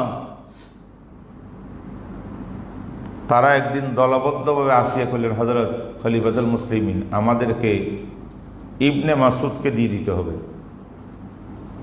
হাজার হাজার মুসলমানের আবাদি, তাদেরকে শরীয়তের ইলম শিখাবে কে? আমরা ওনাকে নিয়ে যাব। ওমর ইবনে খাত্তাব রাদিয়াল্লাহু তাআলা বলছেন, এই না না না, ইবনে মাসউদের দরকার তো আমার বেশি। 22 লক্ষ মুরাব্বা মাইল দেশের প্রেসিডেন্ট আমি, কত ধরনের সমস্যা রাষ্ট্রপ্রধানের কাছে আসতেছে, এগুলোর জবাব দেওয়ার জন্য আমি ইবনে মাসউদকে মোতায়েন করি, মুফতি আজমকে, উনি এগুলা সমাধান দিবেন সেক্ষেত্রে। এরকম না, আমাকে দিতেই হবে।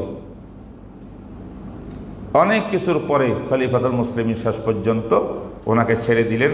দিয়ে দেওয়ার সময় বলছে, ইন্নী আসারতুকুম আলা নফসি বে উম্মে আবদিন, ইবনে মাসউদের ব্যাপারে আমি আমার নফসত থেকে তোমাদেরকে প্রাধান্যতা দিলাম, যাও নিয়ে যাও। 20 হিজরিতে আব্দুল্লাহ ইবনে মাসউদ রাদিয়াল্লাহু তাআলা কুফাতে গিয়ে দরস শুরু করলেন। এর আগেও কিন্তু দরস দেনওয়ালা অনেক মুফতি মুহাদ্দিস সেখানে ছিল। 20 থেকে 32 বছর, 32 হিজরি, 32 হিজরি মাত্র কত? 12 বছর। এই 12 বছরে আব্দুল্লাহ ইবনে মাসউদ ফিকহ ফতোয়ার দরস দিতেন, হাদিসের দরসও মাঝে মধ্যে দিতেন। হাদিসের দরস দেওয়ার জন্য আরো অনেক মুহাদ্দিস সেখানে কুফাতে এখানে ছিল। তাদরিবুর রাবির মধ্যে একজন তাবেঈনের কথা লিখছেন যে আমরা কুফাতে গেছিলাম, মাত্র 3 মাসে নাকি 6 মাস 50,000 হাদিস মুহাদ্দিসদের দর্শকের মধ্যে বসে বসে আমরা নোট করছি। 50,000 হাদিস। আমরা যদি চাইতাম 1 লক্ষ হাদিসও সেখান থেকে, কুফা শহর থেকে, বিভিন্ন মুহাদ্দিস থেকে নিতে পারতাম। কথাগুলো এই জন্য বলছি, কুফার মধ্যে শুধু ফিকহ যায় নাই, হাদিসও গেছিল। এইভাবে ইবনে মাসউদের দরবারে সমস্ত সাহাবারা যাইতেন। ইবনে আবু মুসা আশারি তো এক মাসা, তোমরা জানো, বুখারীতে আছে, লা তাসআলুনি মা দামা হাদাল হিগরু ফিকুম। মিরাজে একটা মাস্টার নিয়ে গেছিল ইবনে আবু মুসা আশআরীর কাছে, তো উনি একটা ফতোয়ার জবাব দিয়ে দিয়েছে। জবাব দিয়ে কয় যাও, এই আবার ডাকি কয় শোনো, একটু সন্দেহ হইতেছে আমার, তোমরা মেহরবানি করি এই মাস্টারটা নিয়ে ইবনে মাসউদের কাছে যাও। দোনোজন কুফাতে। এরা যখন ইবনে মাসউদের কাছে গেছে, যাইয়া কয় হুজুর এই ফতোয়া দিছে আবু মুসা আশআরী। ইন্না লিল্লাহ, যদি এমন হয় তাহলে তো হালাক না, আমরা শেষ হয়ে যাব। ইন্নী সামিতু আন রাসূলিল্লাহি সাল্লাল্লাহু আলাইহি ওয়াসাল্লাম, ডাইরেক্ট মরফু হাদিস নকল করিয়া সেখানে ফারায়েজের মাসাল জবাব দিছেন। আবু মুসা আশআরী বলছিলেন, তোমরা আবার উনি কি বলে ফতোয়া, আমারটা সহিহুন বলে না কি বলে আমাকে জানাইও। এরা আবু মুসা আশআরীর কাছে গেছে, যায়া যখন দেখছে, দেখিয়া কয় আজ থেকে কুফাবাসী শুনো, লা তাসআলুনি। আবু মুসা আশআরী 6 জনের একজন, ফকিহ আজম, তিনি বলেন লা তাসআলুনি মা দামা হাদাল হিবরু ফিকুম। এই এলেমের সমুদ্র ইবনে মাসউদ যেই দেশের মধ্যে আছে, যতদিন আছে জমিনের উপরে, আমার তাই কোনো মাসা জিজ্ঞেস, ওনার থেকে মাসা জিজ্ঞেস করি।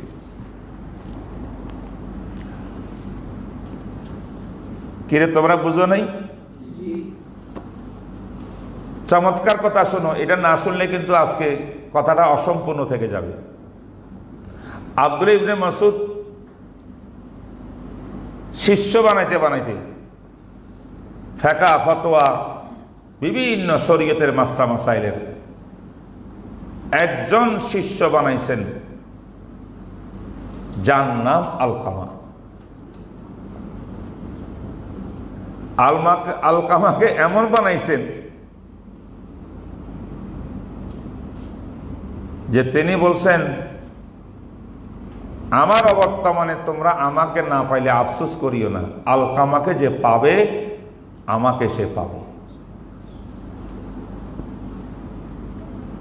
ওই যুগের বড় বড় মুহাদ্দিস বলতেন, যারা তোমরা ইবনে মাসউদকে দেখো নাই আফসোস করিও না, আলকামাকে দেখালো, আলকামে দেখলে ইবনে মাসউদকে দেখা সমান। 32 হিজরিতে আব্দুল্লাহ ইবনে মাসউদ দুনিয়ার থেকে চলে গেলেন। ওনার ওই দরসেগাতে মুফতি আজম হিসাবে, ফকিহ আজম হিসাবে আলকামাকে বসায় দিলেন যাওয়ার আগে। 35 হিজরিতে ওইদিকে ওমর ইবনে খাত্তাব দুনিয়া থেকে চলে গেছেন, শহীদ হয়ে গেছেন। তারপরে খলিফা ওসমান উনিও চলে গেলেন। আলী রাদিয়াল্লাহু তাআলা যখন খলিফাতুল মুসলিমিন হয়েছে 35-এ, তখন হযরত আলী দেখলেন যে এলেমের মার্কাজ, উলামায়ে কেরামের মার্কাজ তো মদিনা মক্কা থেকে চলিয়া কুফা চলে গেছে। এখন পুরা দুনিয়ার ছাত্ররা উলামারা কুফা যাইয়া এলেম শিখতেছে। সেখানে আবার হেডকোয়ার্টার, প্রশিক্ষণ কেন্দ্র সবই তো সেখানে।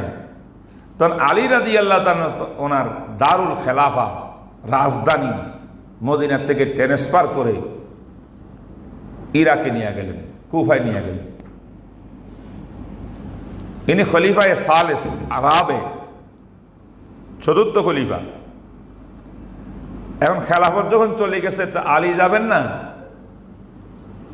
আলী যখন গেছেন সেই দিন ইবনে মাসউদের শিষ্য যারা ছিল, আলকামার নেতৃত্বে বিরাট ইস্তেকবাল দিছে। আলী রাদিয়াল্লাহু তাআলা আনহু ইবনে মাসউদের শিষ্যদেরকে দেখিয়া কয়েকদিন আলাপ আলোচনার পরে আলী ফতোয়া দিয়েছেন যে আসহাবু ইবনে মাসউদ সুরুজু হাদিহিল উম্মাহ, রাহিমাল্লাহু উম্মা আবদিন কাদ মালাআ হাদিহিল কারিয়াতা ইলমান ওয়া ফিকহান। স্মরণ রাখবা কথাগুলো। আল্লাহ রহম করুক ইবনে মাসউদকে, তিনি এই দেশের মধ্যে আসিয়া পুরা দেশটাকে এলেম ফেকা দিয়া ভরপুর করে দিয়েছে। ওনার শিষ্যরা এক একজন আকাশের চন্দ্র, সূর্য। এবার যে আলকামা ওস্তাদ ইবনে মাসউদ থেকে এত এলেম নিয়েছিলেন,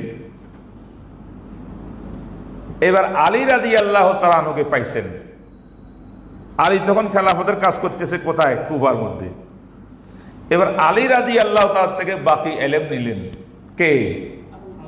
কথা কও না, আলকামা। একটু আগে স্মরণ করো তো কি বলছিলাম? সমস্ত সাহাবায়ে কেরামের ইলম কয়জনের কাছে আসে সীমাবদ্ধ হয়েছে? 6 জন। 6 জনের ইলম কয়জনের কাছে? 2 জন। কে কে? 1 নম্বরে আলী, 2 নম্বরে ইবনে মাসউদ। এতক্ষণ ইবনে মাসউদের কাহিনী বলছি কুফার জগতের। আলকামা হইলেন ওনারে শিষ্য, ওনারে স্থলাভিষিক্ত, ঠিক কি না? এখন আলী যাওয়ার পরে 35 হিজরির পরে এখন আলকামা কার থেকে ইলম নিলেন? আলীর থেকে নিলেন। তাইলে আলী আর ইবনে মাসউদ উভয়ের ইলমের মজমুয়া হয়ে গেছে হযরতে আলকামা রাহিমাহুল্লাহ তাআলা। এই আলকামা মুফতি আজম, আলকামার দরসের ভিতরে সাহাবায়ে কেরাম গিয়া বসতেন, কারণ ওনার দরস ছিল ইবনে মাসউদের দরস। বহু ঘটনা আছে কিতাবের মধ্যে। হযরতে আলকামা ইন্তেকাল করেছেন 62 হিজরিতে। কথা কর, 62 পর্যন্ত ছিল। আলকামায় মাজমাউল বাহরাইন, 2 সমুদ্রের ইলম নিয়া আলী ও ইবনে মাসউদ এখানে ফেকার অনেক তরতিব দিছেন, মাসলা ওয়াজাহাত করছেন, তাফসিল করছেন, কত নতুন মাসলা আবার জমা করছেন। ইবনে মাসউদ সেগুলা তো করছেনই, করতে করতে এগুলা পড়াইতে পড়াইতে একজন জবরদস্ত আলেম তৈরি করছেন। ওনারই বাগিনা, তার নাম হইল ইব্রাহিম নাখঈ রাহিমাহুল্লাহ তাআলা। কথা কম। ইব্রাহিম নাখঈ রাহিমাহুল্লাহ তাআলা এখন স্থলাভিষিক্ত হয়েছেন আলকামার। আলকামা স্থলাভিষিক্ত ছিল ইবনে মাসউদের, ইলম নিছিল কিন্তু ইবনে মাসউদ থেকে পুরা, আবার আলী রাদিয়াল্লাহু থেকে ইলম নিছে, মানে মাজমাউল বাহরাইন সব সাহাবায়ে কেরাম ইলম এই দুজনের মাধ্যমে আলকামার কাছে ছিল। তো আলকামার থেকে ইলম ইব্রাহিম নাখঈর কাছে সব ইলম আসেনি। 62 হিজরি থেকে 93 বা 96 পর্যন্ত, কত 96 পর্যন্ত ইব্রাহিম নাখঈ ছিলেন মুসলিম উম্মার, ধরতে গেলে পুরা অল মুসলিম উম্মার মুফতি আজম, ফকি আজম। বিশেষ করে ইরাক, খোরাসান, পুরা দুনিয়া। বুঝলেন কিনা? তিনি যখন ইন্তেকাল করতেছেন, ওনার বিশিষ্ট শিষ্য আরেকজন শিষ্য বানাইছেন তিনি। হাজার হাজার সৃষ্টি হয়েছে ছাত্র, তার ভিতরে একজনের নাম কি? হযরতে হাম্মাদ ইবনে আবি সুলাইমান, শেখ আবি হানিফা। হাম্মাদ বিন সুলাইমান 96-তে স্থলাভিষিক্ত হইলেন, এই সমস্ত ইলমের ওয়ারিস হইলেন, সাহাবাদের ইলমের ওয়ারিস। তিনি 120 বছর পর্যন্ত পুরা দুনিয়াকে এই খেদমত করে গেছেন ফিকহ ফতোয়ার। 120 বছরে যখন ইন্তেকাল করতেছেন, তখন সবচেয়ে বড় শাগরিদ ওনার, সবচেয়ে বড় ইলমের অধিকারী, জেহানতের অধিকারী হযরতে নোমান ইবনে সাবিত, যার নাম ইমাম আবু হানিফা, ওনাকে 120 হিজরিতে স্থলাভিষিক্ত করিয়া বিশ্বের মুসলমানদের ইমামুল মুসলিমিন বানাই দিলেন।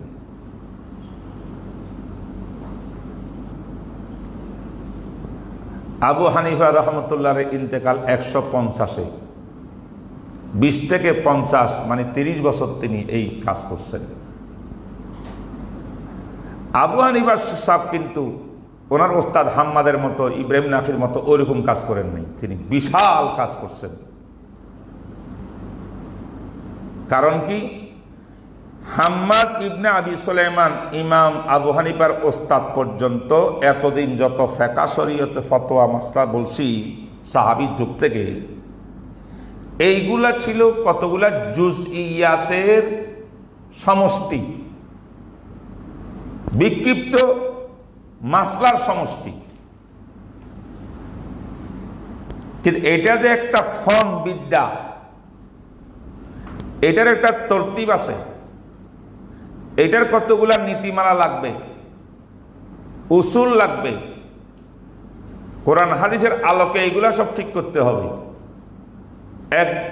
আরেক ভাষায় ফিকহ তাদবিন করবেন, ইলমে ফিকহকে, এবং কিয়ামত পর্যন্ত মানব জাতির চলার পথ বিক্ষিপ্ত কার কাছে কি তালাশ করবে, কার কাছে এতটুকু, কার কাছে এতটুকু, এমন একটা জিনিস তৈরি করছেন যাতে কিয়ামত পর্যন্ত যে কোনো মুসলমান তার জীবনের প্রত্যেকটি অধ্যায়ের ব্যাপারে যে কোনো সমস্যার সমাধান এখান থেকে পাবে।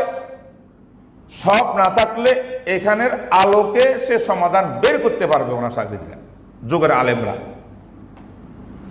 এরকম একটা মাযহাব তৈরি করার জন্য, ফিকহ তাদবিন করার জন্য ইমাম আবু হানিফা উদ্যোগ নিলেন। একা করেন নাই, 40 জন জমানার বিখ্যাত আলেমদেরকে সঙ্গে লইয়া একটা লাজনা কমিটি গঠন করিয়া ইমাম আবু হানিফা সাহেব এই মাযহাব বানানো শুরু করলেন। আরেক ভাষায় ফিকহ তাদবিন করা, ইলমে ফিকহকে তাদবিনের রূপ ধারণ। সে 40 জনের ভিতরে কেউ হাদিসের বড় আলেম বিখ্যাত, কেউ ইলমে লুগাতের বড় আলেম, কেউ ইলমে ইশতিকাকের বড় আলেম, কেউ বিভিন্ন তাফসিরের বড় আলেম জমানাতে, এবং সেখানে গায়রে হানফি আলেমও ছিলেন, মুহাদ্দিস।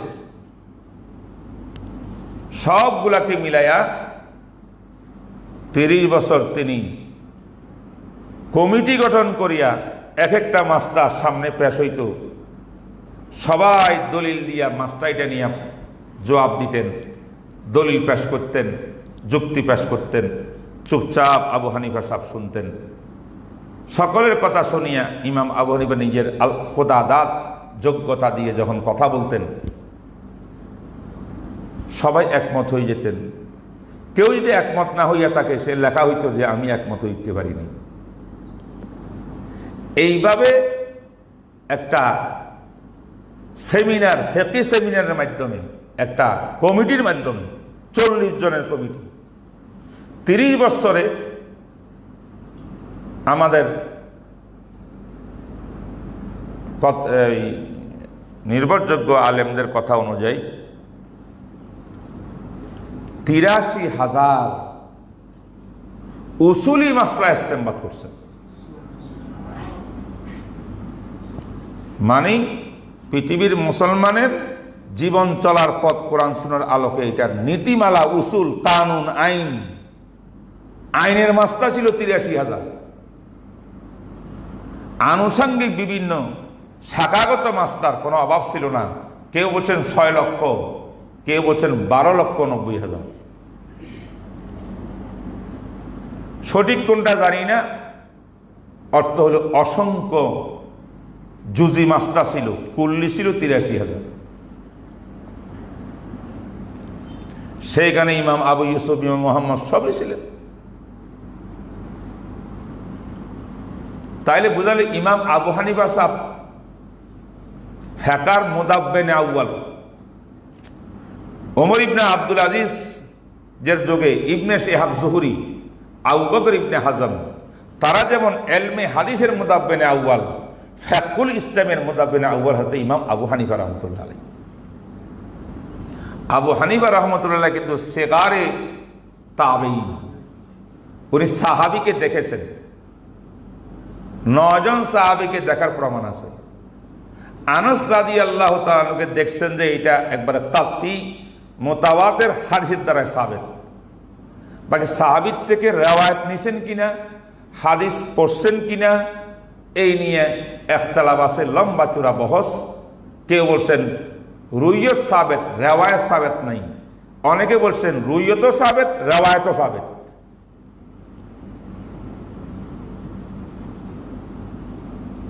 এই জন্য আমাদের বুজুর্গরা লিখছেন, লেখো তোমরা,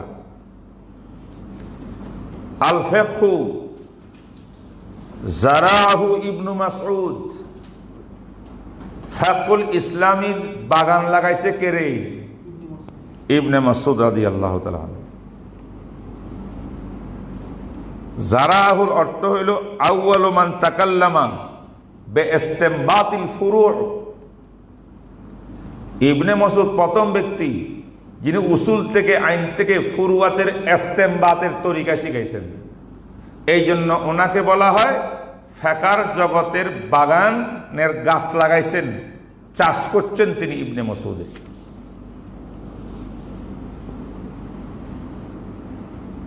ওনার ইন্তেকাল কত রে? 32 হিজরি। থাকবেনি মনে? ওয়া সাকাহু আলকামাতু, বলো। জারাহু ইবনে মাসউদিন, ইবনে মাসউদ ফসল করছেন। সাকাহু, এই বাগানে পানি দিছেন কে? হযরতে আলকামা, যার কথা এতক্ষণ যাবত বললাম। সাকাহুর অর্থ কি? আইয়াদাহু ওয়া ওয়াজ্জাহাহু। ইবনে মাসউদ রাদিয়াল্লাহু তাআলা আনহু যে সমস্ত ইস্তেমবাত, ফরি মাসলার, জুজি মাসলার, আনুষঙ্গিক মাসলার যত প্রকারের ফতোয়া ফিকহ দিয়ে গেছেন, ইস্তেমবাত করে গেছেন, এইগুলাকে আরো শক্তিশালী করেছেন দলিল দিয়া, আরো এটাকে ওয়াজাহাত করছেন, এটাকে তাফসিল করছেন তিনি। এটা হলো পানি ডালছে। পানি কে ডালছে? সাকাহু। সাকাহু। আলকামা কত বছরে ইন্তেকাল করছেন? 62-তে। 3 নম্বর, ওয়া হাসাদাহু ইব্রাহিমুন নাখাই।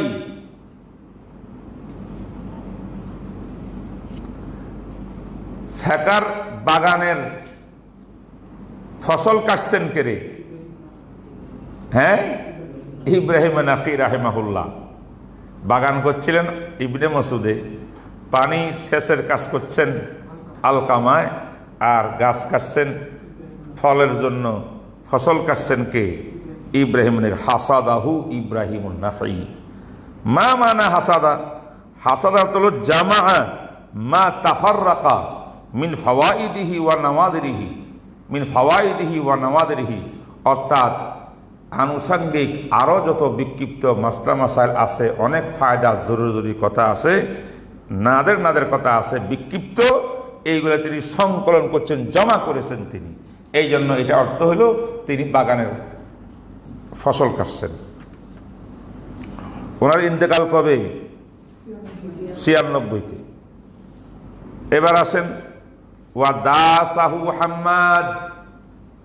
দাসাহু কথা কয় না কেন? হাম্মাদে কি করছে? মোড়াইছে। অর্থাৎ গাছের থেকে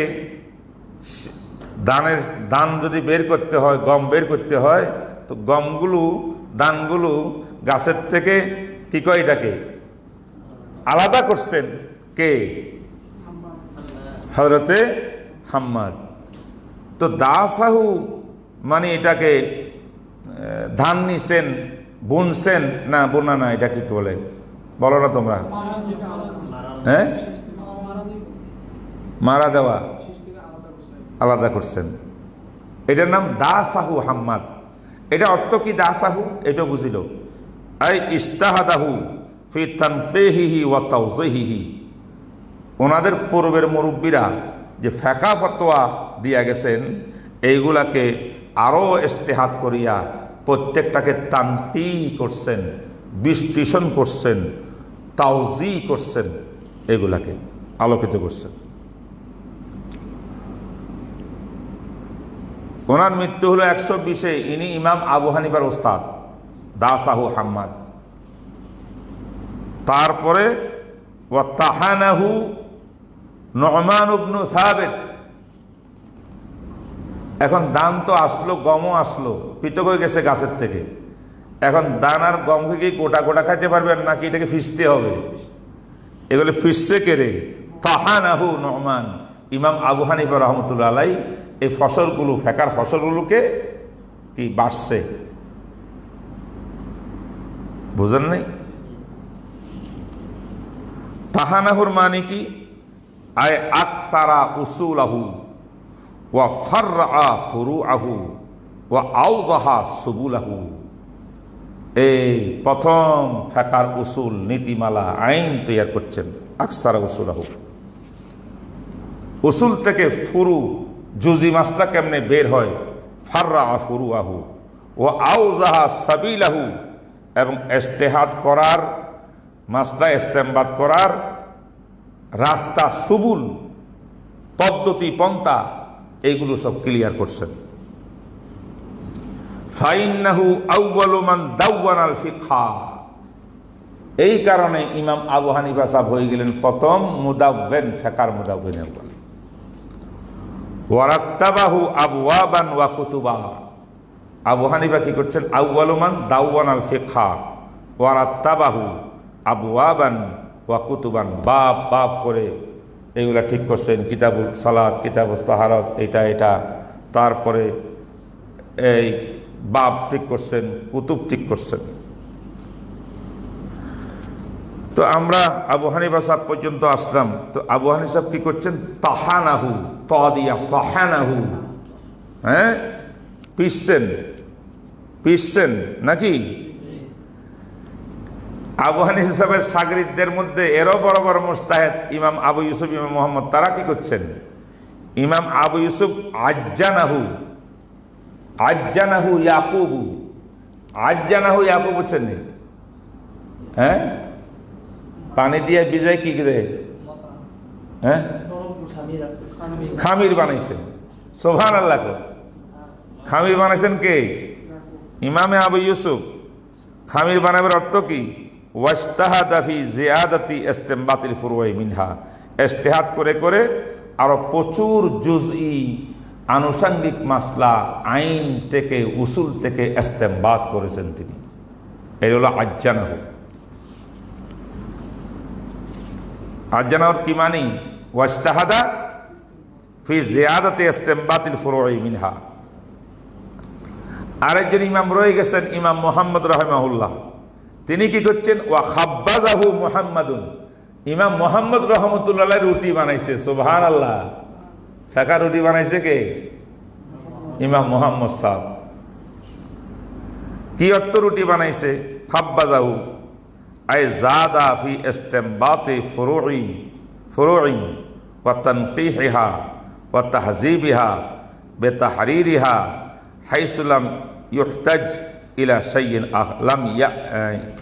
হাইসু লাম তাহতাজ ইলা শাইইন আখার। আর যেন কোনো দিকে যাইতে না হয়।